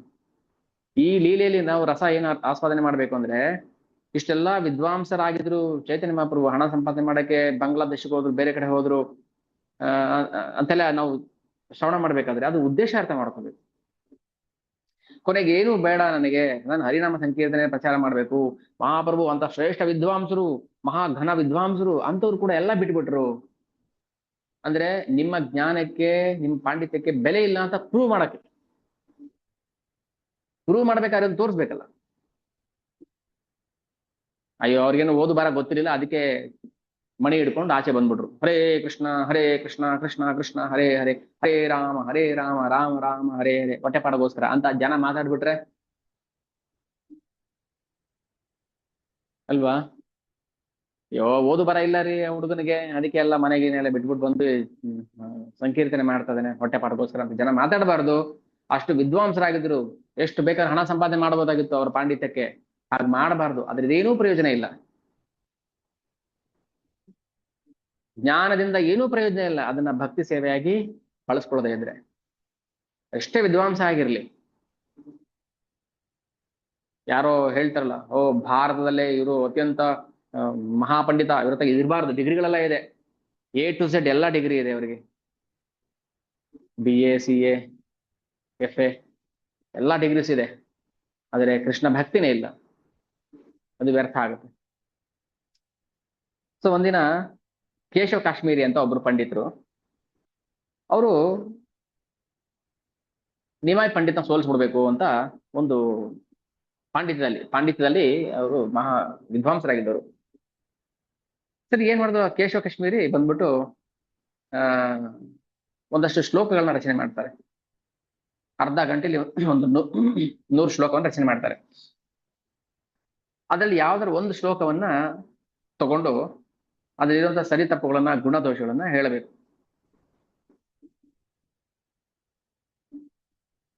ನಿಮಾಯ್ ಪಂಡಿತ್ ಅವರಿಗೆ ಚಾಲೆಂಜ್ ಮಾಡ್ತಾರೆ, ಮಹಾಪ್ರಭು ಅವರಿಗೆ ಚಾಲೆಂಜ್ ಮಾಡ್ತಾರೆ, ಇದ್ರಲ್ಲಿ ಯಾವ್ದೋ ಒಂದು ಶ್ಲೋಕದ ನಿನ್ನ ಅರ್ಥವನ್ನ ವಿವರಣೆ ಮಾಡು, ಎಕ್ಸ್ಪ್ಲೈನ್ ಮಾಡು. ಸೊ ಅವಾಗ ಕೇಶವ ಕಾಶ್ಮೀರಿ ಹೇಳ್ತಾ ಇದ್ದಾರೆ, ಇದರ ಅರ್ಥ ಹೀಗೆ, ಅದರ ಅರ್ಥ ಹೀಗೆ. ಆಗ ಮಹಾಪ್ರಭು, ಇಲ್ಲ ಇಲ್ಲ, ನಿಮ್ಮ ಗ್ರಂಥ ರಚನೆಯಲ್ಲಿ ತುಂಬಾ ತಪ್ಪುಗಳಿದೆ, ಇದ್ರ ಅರ್ಥ ಇದಲ್ಲ ಅಂತ ಹೇಳ್ತಾರೆ. ಕೇಶವ ಕಾಶ್ಮೀರಿಗೆ ಅವ್ರ ಮಹಾ ಪಂಡಿತರು ಅವರು, ಅವರ ರಚನೆಯಲ್ಲೇ ಇಷ್ಟು ತಪ್ಪಿದೆ ಅಂತ ಮಹಾಪ್ರಭು ಅವ್ರ ಮುಂದೆ ಮುಖಕ್ಕೆ ಹೊಡೆದಂಗೆ ಹೇಳ್ತಾರೆ. ಇದೆಲ್ಲ ಹೇಗ್ ಸಾಧ್ಯ ಆಯ್ತು? ಅಷ್ಟು ಶ್ಲೋಕಗಳನ್ನ ನೀವು ನೆನಪಲ್ಲಿ ಇಟ್ಕೊಂಡು ನಾನು ಹೇಳಿದ ಯಾವುದೋ ಒಂದು ಶ್ಲೋಕ ನೋಡಿ, ಒಂದು ರ್ಯಾಂಡಮ್ ಆಗಿ 100 ಶ್ಲೋಕ ರಚನೆ ಮಾಡಿದ್ರು, ಅದ್ರಲ್ಲಿ ನಿನಗೆ ಇಷ್ಟ ಬಂದಿದ್ದು ಯಾವ್ದೋ ಒಂದು ಶ್ಲೋಕ ತಗೋ, ಆ ಶ್ಲೋಕದ ಗುಣದೋಷಗಳನ್ನ ಹೇಳು ಅಂತ ನಿಮಾಯ್ ಪಂಡಿತ್ ಅವ್ರಿಗೆ ಹೇಳಿ ಚಾಲೆಂಜ್ ಮಾಡ್ತಾರೆ. ಅಂದ್ರೆ ಆ 100ರಲ್ಲಿ ಯಾವುದೋ ಒಂದು ಶ್ಲೋಕ ತಗೊಂಡ್ರು ಅದನ್ನ ಮಹಾಪ್ರಭು ಗ್ರಹಿಸಿರ್ಬೇಕಲ್ವಾ. ಫಾರ್ ಎಕ್ಸಾಂಪಲ್ 1 to 100 ಶ್ಲೋಕ, ಅದ್ರಲ್ಲಿ 58 ಶ್ಲೋಕ ಅಂತ ಇಟ್ಕೊಳ್ಳಿ. ಅದನ್ನೆಲ್ಲ ನೆನಪಲ್ಲಿ ಇಟ್ಕೊಂಡು, ಇಲ್ಲ ಆ ಶ್ಲೋಕದ ಅರ್ಥ ಇದಲ್ಲ, ನೀವು ತಪ್ಪು ಹೇಳ್ತಾ ಇದ್ದೀರಾ ಅಂತ ಅವ್ರಿಗೆ ಆ ತಪ್ಪನ್ನ ತಿದ್ದಿ ತೋರಿಸಿದ್ರು. ಅಷ್ಟು ಪಾಂಡಿತ್ಯ ಇತ್ತು ಅವರಿಗೆ, ಚೈತನ್ಯ ಮಹಾಪ್ರಭುಗೆ. ಆದ್ರೆ ನಮ್ಗೆ ಅದ್ಯಾವುದು ಬೇಡ. ಪಾಂಡಿತ್ಯದಿಂದ ನಾವು ಭಗವಂತನ ಪಡೆಯೋಕ್ಕಾಗೋದಿಲ್ಲ. ಸಾರ್ವಭೌಮ ಭಟ್ಟಾಚಾರ್ಯ ಪಂಡಿತರು, ಕೇಶವ ಕಾಶ್ಮೀರಿ ಪಂಡಿತರು, ಪ್ರಕಾಶಾನಂದ ಸರಸ್ವತಿ ಪಂಡಿತರು, ಇವರೆಲ್ಲ ವಿದ್ವಾಂಸರಾಗಿದ್ದವರು. ಆದ್ರೆ ಇದರಿಂದ ಭಗವಂತನ ಪ್ರೇಮವನ್ನ ಸಂಪಾದನೆ ಮಾಡಕ್ ಆಗೋದಿಲ್ಲ. ಸೊ ಇದಾದ್ಮೇಲೆ ಕಾಲಕ್ರಮೇಣ ಏನಾಯ್ತು, ಅವ್ರ ತಂದೆ ತೀರ್ಕೊಂಡ್ಬಿಡ್ತಾರೆ. ಯಾರು? ಜಗನ್ನಾಥ ಮಿಶ್ರ. ಅಂದ್ರೆ ಅವರ ಲೀಲೆ ಮುಗಿಸ್ತಾರೆ. ಸೊ ಆಗ ಅವರು ಅವರ ಅಸ್ಥಿ ಬಿಡೋದಕ್ಕೆ ಹೋಗ್ತಾರೆ. ಗಯಾ, ಬೋಧಗಯ ಅಂತ ಹೇಳ್ತಾರಲ್ಲ, ವಿಷ್ಣು ಪಾದ ಇದೆಯಲ್ಲ. ಸೊ ಅಲ್ಲಿ ಏನ್ ಮಾಡ್ತಾರೆ, ಗಯಾಗ ಹೋಗ್ತಾರೆ, ವಿಷ್ಣು ಪಾದ ದರ್ಶನ ಮಾಡ್ತಾರೆ. ಅದ್ ಮಾಡಿದ್ಮೇಲೆ ಏನು ಶ್ರಾದ್ದ ಆಗಿದ್ದೆ ಎಲ್ಲ ಮಾಡ್ತಿದ್ದಾರೆ. ಅಲ್ಲಿ ಚೈತನ್ಯ ಮಹಾಪ್ರಭುಗಳ ಗುರುಗಳು ಯಾರು?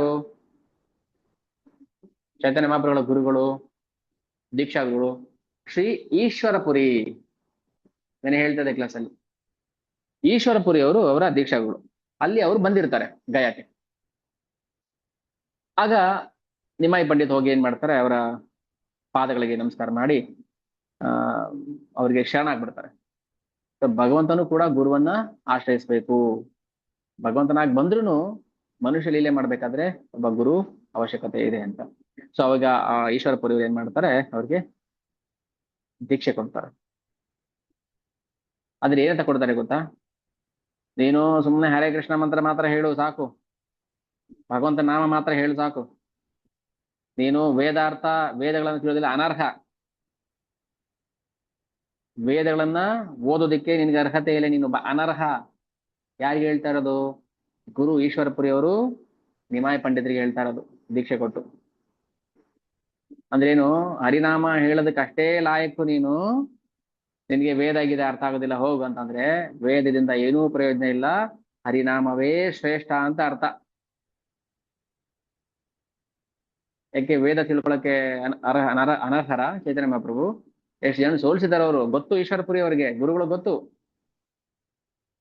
ಅದಕ್ಕೆ ಗುರುವಿನ ಅಂತರಂಗ ಭಾವನೆ ಬೇರೆ ತರ ಇರುತ್ತೆ, ಅವರು ಹೇಳೋದು ಬೇರೆ ತರ ಇರುತ್ತೆ. ಅದನ್ನ ನಾವು ಅರ್ಥ ಮಾಡ್ಕೋಬೇಕು. ಅವ್ರಿಗೆ ದೀಕ್ಷೆ ಕೊಟ್ಬಿಟ್ಟು ಮಹಾಪ್ರಭುಗೆ, ನೀನು ಇನ್ನು ಮುಂದೆ ವೇದ ಕಲಿಯೋದಕ್ಕೆ ಅನರ್ಹ, ಅಯೋಗ್ಯ, ನಾಲಾಯಕ್, ನೀನ್ ಲಾಯಕಲ್ಲ ನೀನು ವೇದ ಓದೋದಿಕ್ಕೆ, ನೀನ್ ಬರೀ ಹರೇ ಕೃಷ್ಣ ಮಂತ್ರ ಮಾತ್ರ ಹೇಳು ಅಂತ ಹೇಳ್ಕೊಟ್ರು. ಅಂದ್ರೆ ಭಗವಂತ ಅದನ್ನ ಭಕ್ತರ ಬಾಯಿಂದ ಹೇಗ್ ಬರ್ಸ್ಕೊಳ್ತಾನೆ ನೋಡಿ. ಅದರ ಒಳ ಅರ್ಥ ಏನು? ಹರೇ ಕೃಷ್ಣ ಮಹಾಮಂತ್ರವೇ ಎಲ್ಲ ವೇದಗಳ ಸಾರ ಅಲ್ವಾ? ಬಾಹ್ಯ ದೃಷ್ಟಿಯಿಂದ ಮಹಾಪ್ರಭು ಮಹಾ ಪಂಡಿತರಾಗಿದ್ದವರು. ನನ್ನ ಪಾಂಡಿತ್ಯ ವ್ಯರ್ಥ, ಏನಕ್ಕೂ ಪ್ರಯೋಜನ ಬೇಡ ಅಂತ ಹೇಳಿನೇ ಗುರುವನ್ ಸ್ವೀಕಾರ ಮಾಡೋಕ್ಕೋಸ್ಕರ ಅದನ್ನ ಲೀಲೆ ಮಾಡ್ತಾರೆ. ಯಾರು ಹೋಗಿ ನಾವು ಗುರುಮಾರ ಹತ್ರ ನಾನು BE ಓದಿದೀನಿ, ನಾನು MTech ಮಾಡಿದೀನಿ, ನನ್ನ PhD ಇದೆ, ಅದಕ್ಕೆ ತಕ್ಕಂಗೆ ನಮಗೆ ದೀಕ್ಷೆ ಕೊಡಿ, ಆ ತರ ಇಲ್ಲ. ಎಲ್ಲ ಅದನ್ನ ಬಿಟ್ಬಿಟ್ಟು ಬಂದ್ರೆ ಮಾತ್ರ. ಅದಕ್ಕೆ ಈಶ್ವರಪುರಿ ಅವ್ರು ಏನ್ ಹೇಳ್ತಾರೆ, ಶಿಷ್ಯನಿಗೆ ಎಷ್ಟೇ ಅರ್ಹತೆ ಇದ್ರೂ ಕೂಡ ಅವ್ರನ್ನ ನಾವು ದಂಡಿಸ್ಬೇಕು ಅನ್ನೋದು ಈಶ್ವರಪುರಿ ಅವರ ಅರ್ಥ, ಅವರ ಭಾವಾರ್ಥ. ಓ ಇವ್ರು ಪಂಡಿತರ, ಹಾಗಾದ್ರೆ ಇವ್ರಿಗೆ ವಿಶೇಷ ಸೌಕರ್ಯ ಆತರ ಇಲ್ಲ. ಸೊ ಮಹಾಪ್ರಭು ಗುರುಗಳನ್ನ ಈ ರೀತಿಯಾಗಿ ಸ್ವೀಕಾರ ಮಾಡಿದ್ರು. ಗುರುಗಳು ಕೂಡ ತಮ್ಮ ಶಿಷ್ಯರನ್ನ ಹೀಗೆ ಸ್ವೀಕಾರ ಮಾಡ್ತಾರೆ. ಇಲ್ಲಿ ಗುರು ಶಿಷ್ಯರ ನಡುವೆ ಒಂದು ಅಲೌಕಿಕ ಬಾಂಧವ್ಯ ಇರುತ್ತೆ. ಈಶ್ವರಪುರಿ ಅವರು ಮಹಾಪ್ರಭುಗೆ ಏನ್ ಹೇಳ್ತಾರೆ, ಅದೇ ಕಲಿಯುಗದ ಧರ್ಮ. ಆಯ್ತಾ? ಸರಿ, ಹರೇ ಕೃಷ್ಣ ಮಂತ್ರ ಚಾಂಟಿಂಗ್ ಮಾಡಕ್ ಶುರು ಮಾಡಿದ್ರು. ಗುರು ಮಂತ್ರ ಶುರು ಮಾಡಿದ್ರು ಯಾರು, ಭಗವಾನ್ ಶ್ರೀ ಚೈತನ್ಯ ಮಹಾಪ್ರಭು. ಒಂದಿನ ಏನಾಗುತ್ತೆ, ಈಶ್ವರಪುರಿ ಅವರು ಗುರುಗಳು ಸಿಕ್ಕಿದಾಗ, ಗುರುಗಳೇ ನೀವು ಯಾವ ತರ ಮಂತ್ರ ಕೊಟ್ಟಿದ್ರಿ ನೀವು ನನಗೆ, ಈಗ ಯಾವ ಮಂತ್ರ ದೀಕ್ಷೆ ಇದು, ಅದು ನನ್ನ ಹುಚ್ಚಿನಾಗಿ ಮಾಡ್ಬಿಟ್ಟಿದೆ. ಹರೇ ಕೃಷ್ಣ ಮಂತ್ರ ಹೇಳ್ಬೇಕಾದ್ರೆ ನಾನು ಒಬ್ಬೊಬ್ನೇ ಕುಣಿತೀನಿ, ಹಾಡ್ತೀನಿ, ಅಳ್ತೀನಿ, ನಗ್ತೀನಿ, ಬೀಳ್ತೀನಿ, ಹೇಳ್ತೀನಿ. ಏನ್ ಮಂತ್ರ ಇದು? ಈ ತರ ಅಲೌಕಿಕ ಆನಂದ ನನ್ಗೆ ಯಾವತ್ತೂ ಆಗಿರ್ಲಿಲ್ಲ. ನಾನು ಎಷ್ಟು ಜನ ಪಂಡಿತರನ್ನ ನಾನು ವಿದ್ವಾಂಸದಲ್ಲಿ ನಾನು ಸೋಲ್ಸಿದ್ದೀನಿ, ಅಷ್ಟು ವಿದ್ವತ್ತಿದೆ ನನ್ನಲ್ಲಿ. ಆಗ ನನ್ಗೆ ಆನಂದ ಆಗ್ತಿರ್ಲಿಲ್ಲ. ಆದ್ರೆ ಈ ಹರೇ ಕೃಷ್ಣ ಮಂತ್ರ ಹಾಡಿದಾಗ ನನ್ಗೆ ಎಷ್ಟು ಆನಂದ ಆಗುತ್ತೆ. ಆಗ ನಗ್ತಾ ಹೇಳ್ತಾರೆ ಅವ್ರ ಗುರುಗಳು, ಈಶ್ವರಪುರಿ ಅವರು, ಮಗು, ಭಗವಂತನ ಕಡೆಗೆ ಒಲವನ್ನ ಹೆಚ್ಚಿಸುವುದು ಹರೇ ಕೃಷ್ಣ ಮಹಾಮಂತ್ರ ಹೊರತು ನಾವು ತಿಳ್ಕೊಂಡಿರುವಂತ ಜ್ಞಾನ ಅಲ್ಲ, ನಮಗೆ ತಿಳ್ಕೊಂಡಂತ ವಿದ್ವತ್ತಲ್ಲ, ಅಥವಾ ನಾವು ಸಂಪಾದನೆ ಮಾಡಿರುವಂತಹ ಯಾವುದೇ ಐಶ್ವರ್ಯದಿಂದ ನಾವು ಭಗವಂತನ ಪ್ರೇಮವನ್ನು ಸಂಪಾದನೆ ಮಾಡಕ್ ಆಗೋದಿಲ್ಲ ಮಗು. ಅದೇ ಈ ಮಹಾಮಂತ್ರದ ವಿಶೇಷ ಗುಣ. ಯುಗ ಧರ್ಮ ಹರಿನಾಮ್ ಸಂಕೀರ್ತನ ಮಹಾಯಜ್ಞ ಕಿ ಜೈ, ಹರೇ ಕೃಷ್ಣ ಮಹಾಮಂತ್ರ ಕಿ ಜೈ. ಯಾರು ಮಹಾಮಂತ್ರವನ್ನ ಆರಾಧನೆ ಮಾಡ್ತಾರೆ ಅವ್ರಿಗೆ ಆ ರುಚಿಯನ್ನ ಅನುಭವಿಸ್ಬೇಕು. ಎಲ್ಲಾ ಜೀವಿಗಳು ಬಯಸುವುದು ಆನಂದವನ್ನೇ. ಅದೇ ಉತ್ಕೃಷ್ಟವಾದ ಆನಂದವನ್ನ ಯಾವುದು? ಅಯ್ಯೋ ನಮಗೆ ಕಾಫಿ ಕೊಡಿ ಸಾಕು, ಅಯ್ಯೋ ನಮ್ಗೆ ಟೀ ಕುಡಿ ಸಾಕು, ಅಲ್ಲ ಅಮೃತ ಕೊಡ್ತಿದೀವಿ ಬರೀ, ಅಯ್ಯೋ ನಮ್ಗೆ ಟೀ ಕೊಡ್ರಿ ಸಾಕು. ಸರ್, ಅಮೃತ ಕೊಡ್ತಾ ಇದೀವಿ, ಅಯ್ಯೋ ನಮ್ಗೆ ಟೀ ಕೊಡಿ ಸಾಕು. ಏನ್ ಹುಚ್ಚು ಇದು? ಅಮೃತದ ಬೆಲೆ ಗೊತ್ತಿಲ್ವಲ್ಲ. ಇನ್ನು ನಾವು ಕಾಫಿ ಹುಚ್ಚಲ್ಲಿದ್ದೀವಿ ನಾವು. ಕಾಫಿ ಟೀ, ಅಯ್ಯೋ ಬೆಳಗ್ಗೆ ಎದ್ದು ಕಾಫಿ ಕುಡ್ದಿಲ್ಲ ಅಂದ್ರೆ ತಲೆ ಚಿಟ್ಟನ್ನುತ್ತೆ. ಕುಡಿಲಿಲ್ಲ ಅಷ್ಟೇ ಅಲ್ಲ, ಕುಡಿದ್ರು ಚಿಟ್ಟಾಗುತ್ತೆ. ಯಾಕಂದ್ರೆ ಆಲ್ರೆಡಿ ಚಿಟ್ಟಿಡ್ಬಿಟ್ಟಿದೆ ಅದು. ಕೊಳತೋಗಿರೋ ಬೇರಿಗೆ ನೀವೆಷ್ಟೇ ನೀರ್ ಹಾಕಿದ್ರು ಅದು ಬರೋದಿಲ್ಲ. ಯಾಕೆ ನಮ್ಮ ಮನಸ್ಸು, ನಮ್ಮ ಹೃದಯ ಕೊಳತಿರೋದ್ರಿಂದ ನಾವ್ ಎಷ್ಟೇ ಟೀ ಕಾಫಿ ಕುಡಿದ್ರು ತಲೆ ಚಿಟ್ಟು ಹೋಗೋದಿಲ್ಲ, ಅದಿನ್ನು ಕೆಟ್ಟು ಹೋಗುತ್ತೆ.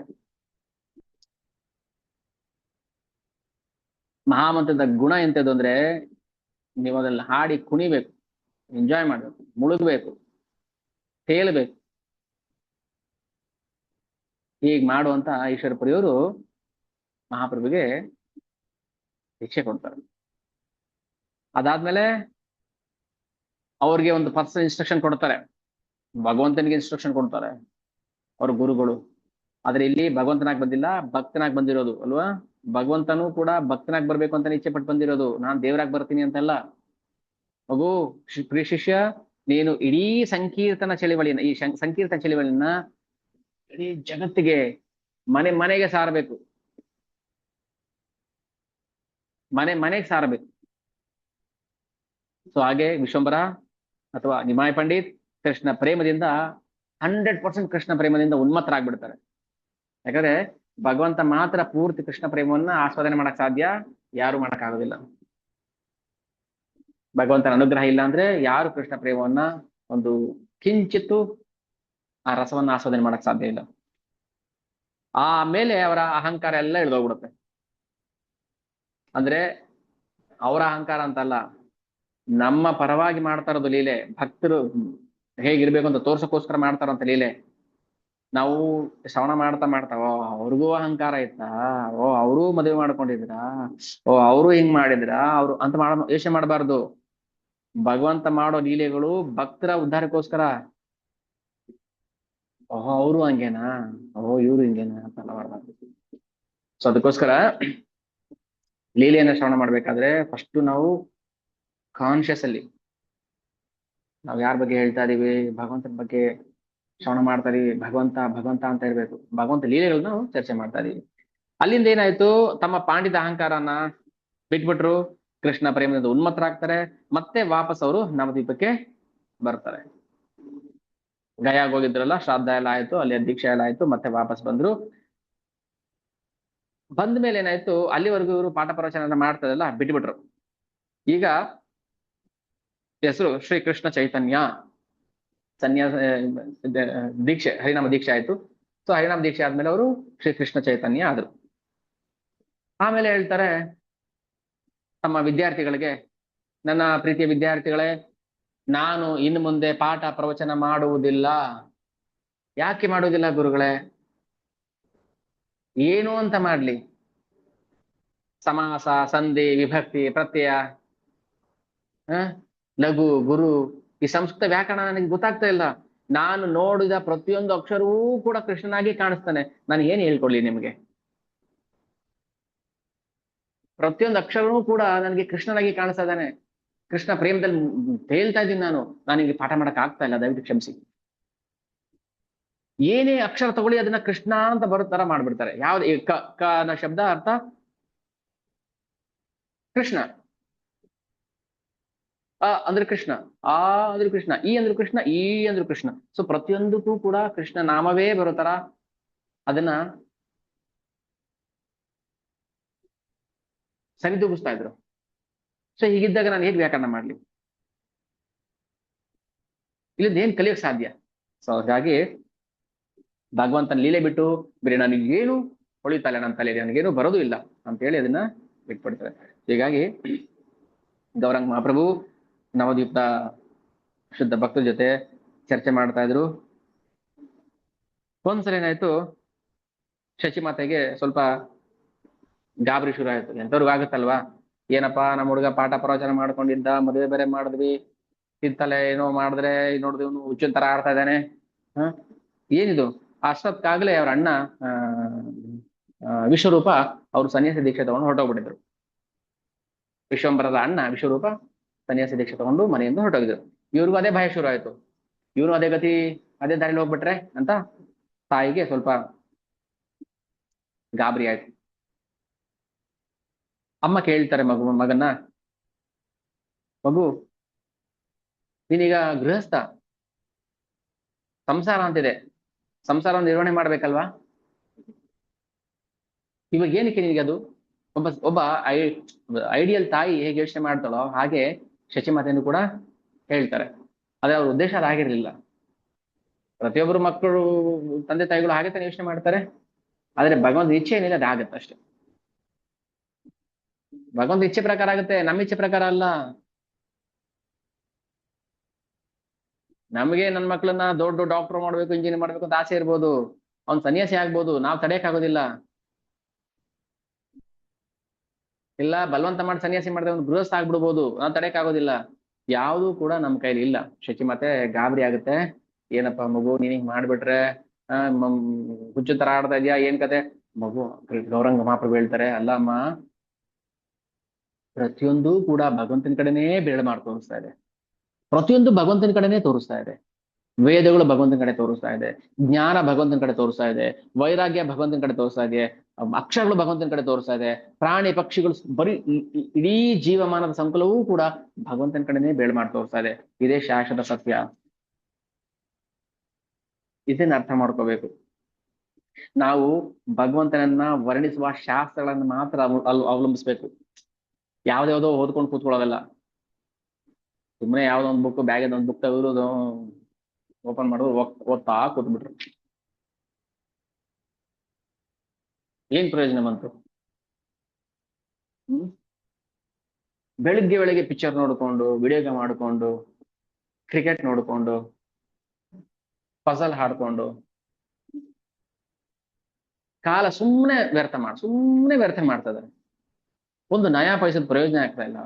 ಬೆಳಿಗ್ಗೆದ್ದು 1 ಗಂಟೆ ಭಗವಂತನ ಬಗ್ಗೆ ಶ್ರವಣ ಮಾಡಿದ್ರೆ ಎಷ್ಟು ಆನಂದ ಆಗುತ್ತೆ ಅಲ್ವಾ? ಮಹಾಪ್ರಭು ಹೇಳ್ತಾರಮ್ಮ, ಪ್ರತಿಯೊಂದು ಕೂಡ ಭಗವಂತನ ಕಡೆನೆ ಬೇಳ್ ಮಾಡಿ ತೋರಿಸ್ತಾ ಇದೆ. ಕೃಷ್ಣನ ಗುಣವನ್ನ ವರ್ಣನೆ ಮಾಡದಂತ ಯಾವ ಸಾಹಿತ್ಯವೂ ಕೂಡ ನಿಷ್ಪ್ರಯೋಜಕ. ಕೃಷ್ಣನ ಬಗ್ಗೆ ವರ್ಣನೆ ಮಾಡುವಂತಹ ಗ್ರಂಥಗಳನ್ನಷ್ಟೇ ನಾವು ಅವಲಂಬಿಸ್ಬೇಕು. ಅದಕ್ಕೆ ಹೇಳಿದ್ರು, ಪ್ರತಿಯೊಬ್ಬರ ಮನೇಲಿ ಭಗವದ್ಗೀತಾ, ಭಾಗವತಂ, ಚೈತನ್ಯ ಚರಿತಾಮೃತ, ಭಕ್ತಿ ಸಂಸಿದ್ದು ಇಷ್ಟು ಪುಸ್ತಕ ಕಂಪಲ್ಸರಿ ಇರಲೇಬೇಕು.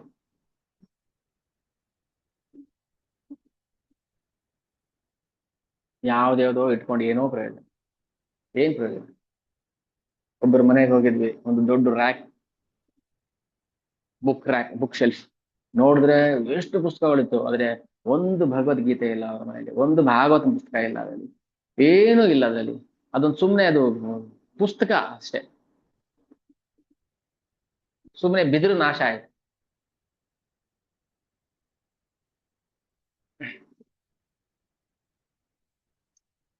ಸರಿ, ಆಮೇಲೆ ಮಹಾಪ್ರಭು ಹೇಳ್ತಾರೆ, ಅಮ್ಮ ನೀವು ಕೂಡ ಅದೇ ದಾರಿಯಲ್ಲಿ ಹೋಗ್ಬೇಕು, ಯಾವ್ದಕ್ಕೂ ಕೂಡ ನಮ್ಗೆ ಅಡ್ಡಿ ಮಾಡಬಾರ್ದು ಅಂತ ಹೇಳಿ ಹ್ಮ್ ಆ ತಾಯಿಗೂ ಕೂಡ ಅವರು ಪರಿವರ್ತನೆ ಮಾಡ್ತಾರೆ.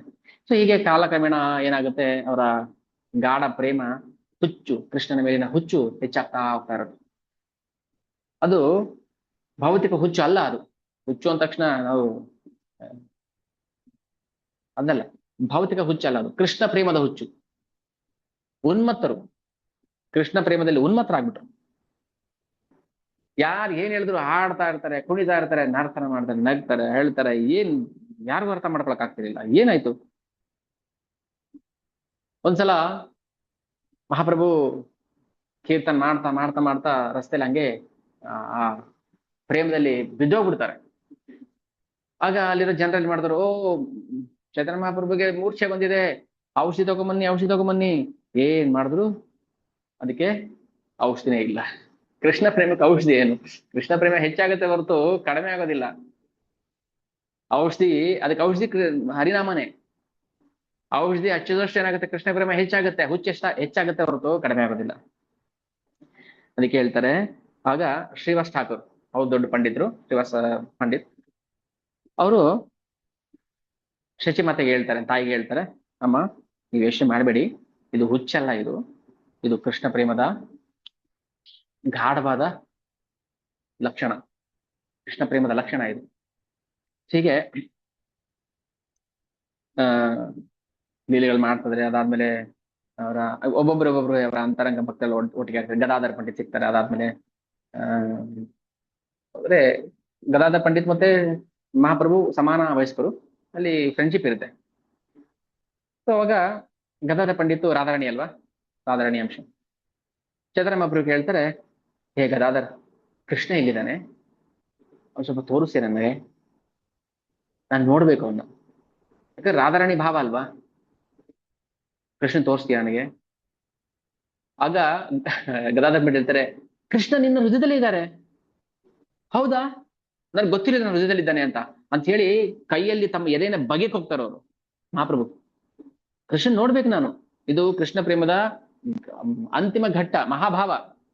ಕೃಷ್ಣ ಹೃದಯದಲ್ಲಿ ಇದ್ದಾನೆ ಅಂದ ತಕ್ಷಣ ತಮ್ಮ ಕೈಯಿಂದ ಎದೆನ ಬಗೆಕ್ ಹೋಗ್ತಾರೆ. ಹಾಗೆಲ್ಲ ಮಾಡ್ಬೇಡ, ಹಾಗೆಲ್ಲ ಮಾಡ್ಬೇಡ, ಕೃಷ್ಣ ಬರ್ತಾನೆ ಬರ್ತಾನೆ ಅಂತ ಗದಾಧರ ಪಂಡಿತರು ಸಮಾಧಾನ ಮಾಡ್ಬೇಕು. ಇದೆಲ್ಲ ಒಂಥರ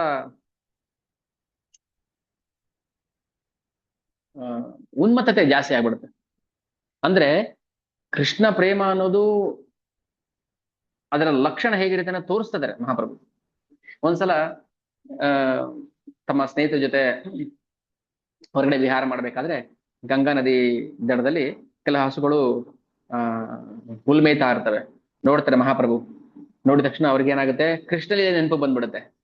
ತಾನು ಕೃಷ್ಣನಾಗಿದ್ದಾಗ ವೃಂದಾವನದಲ್ಲಿ ಏನ್ ಲೀಲೆ ಮಾಡ್ತಾ ಇದ್ರು ಅದನ್ನ ನೆನೆಸ್ಕೊಂಡು, ಹಾ ಅವ್ನು ನಾನೇ, ಅದು ನಾನೇ, ಅದು ನನ್ನ ಗೋವು, ನನ್ನ ಸುರಭಿ, ನನ್ನ ಕಪಿಲ ಅಂತ ಅದ್ರ ಮೇಲೆ ಅದನ್ನ ತಬ್ಕೊಳಕ್ ಹೋಗ್ತಾರೆ, ಮುದ್ದಾಡಕ್ ಹೋಗ್ತಾರೆ.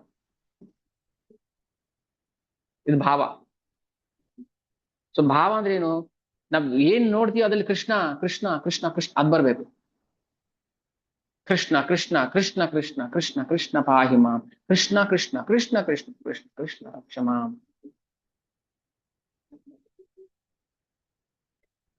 ಇದೆಲ್ಲ ಮಹಾಪ್ರಭು ತಮ್ಮ ಆ, ಯೌವನದಲ್ಲಿ ಬಾಲ್ಯದಲ್ಲಿ ಮಾಡಿದಂತಹ ವಿಶೇಷ ಮಹಿಮೆಗಳು, ಲೀಲೆಗಳು.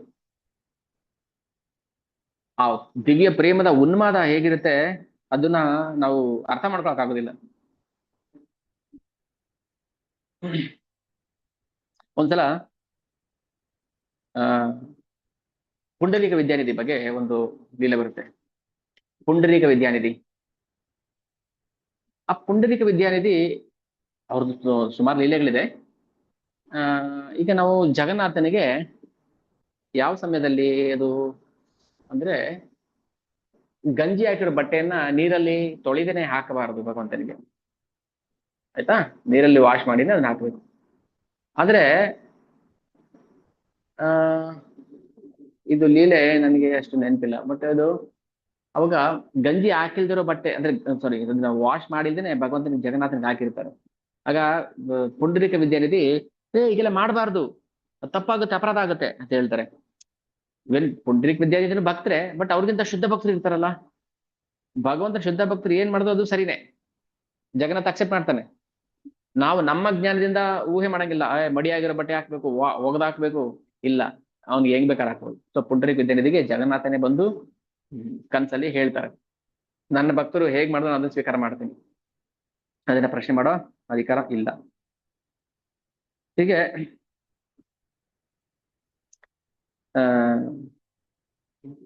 ಆಯ್ತು. ಆಮೇಲೆ ಹ್ಮ್ ಹ್ಮ್ ಹ್ಮ್ ಹ್ಮ್ ಆಯ್ತು. ಅದು ಅದಾದ್ಮೇಲೆ ದೀಕ್ಷೆ, ಅದು ಹರಿನಾಮ ಸಂಕೀರ್ತನೆ. ಹರಿನಾಮ ಸಂಕೀರ್ತನೆ ಅಂತ ಬಂದಾಗ ಆ ಇವರು ಶ್ರೀವಾಸ್ ಪಂಡಿತ್ ಅವ್ರ ಮನೆಯಲ್ಲಿ ಪ್ರತಿ ದಿನ ಪ್ರತಿ ರಾತ್ರಿ ಇದು ಆ ಸಂಕೀರ್ತನೆ ನಡೀತಾ ಇರುತ್ತೆ. ಅದೆಲ್ಲ ಏನಾಯ್ತು ವಿಚಾರ ಚಾಂದ್ ಕಾಜಿಗೆ. ಚಾಂದ್ ಕಾಜಿ ಆಗ ಮುಸ್ಲಿಂ ರಾಜ ಅಲ್ಲ, ಅವನು ನ್ಯಾಯಾಧಿಪತಿ, ಜಡ್ಜ್. ಸೊ ಅವ್ರ ಹತ್ರ ಹೋಯ್ತು ವಿಚಾರ, ಏನು ಈ ಚೈತನ್ಯ ಮಹಾಪ್ರಭು ಸುಮ್ಮನೆ ಜನಗಳನ್ನ ಸೇರಿಸ್ಕೊಂಡು ಹರೇ ಕೃಷ್ಣ ಕೃಷ್ಣ ಕೃಷ್ಣ ಹರೇ ಹರೇ, ಹರೇ ರಾಮ್ ರಾಮ್ ರಾಮ್ ಹರೇ ಹರೇ ಜಪ ಸಂಕೀರ್ತನೆ ಮಾಡ್ಕೊಂಡಿರ್ತಾನೆ, ನಮ್ಗೆ ತೊಂದರೆ ಆಗ್ತಾ ಇದೆ, ಸೊ ದಯವಿಟ್ಟು ಅದು ನಿಲ್ಲಿಸಿ ಅಂತ ಹೋಗಿ ಹೇಳ್ತಾರೆ. ಈಗ ನಾವು ಹೋಗಿ ಕೇಳ್ಬೋದಲ್ಲ, ಬೆಳಿಗ್ಗೆ ಹೊತ್ತು ಅಲ್ಲಾ ಕೂಗ್ತಿರಲ್ಲ, ಅದು ಬಾಂಗ್ ತುಂಬಾ ಕೆಟ್ಟ ಶಬ್ದ ಬರುತ್ತೆ, ನಮ್ಗೆ ನಿಲ್ಸಿ ಅಂತ ಕೇಳಿದ್ರೆ ನಿಲ್ಸ್ಬಿಡ್ತಾರ? ಅದು ಏನು ಮೈಕ್ ಹಾಕ್ಬಿಟ್ಟು ಎಲ್ಲಾ ಕಡೆ ಒಂದೊಂದ್ ಕಡೆ ತಿರ್ಗಿಸ್ಬಿಟ್ಟು ಪೂರ್ವ ಪಶ್ಚಿಮ ಉತ್ತರ ದಕ್ಷಿಣಕ್ಕೆಲ್ಲ ಒಂದು ತಿರ್ಗಿಸ್ಬಿಟ್ಟು ಅವರ ಪಾಠಕ್ಕೆ ಅವ್ರು ಮಾಡ್ಕೊಳ್ತಾರೆ. ಬೆಳಗ್ಗೆ ಕರೆಕ್ಟಾಗಿ 5 ಗಂಟೆಗೆ ನಮ್ಗೆ ಅದೇ ಅಲಾರಾಮ್. ಅವಾಗ ಎಲ್ಲ ಕೂಗ್ತವ್ರೆ, ಟೈಮ್ ಆಯ್ತು ಎದ್ದೇಳು, ಎಷ್ಟು ಶಬ್ದ.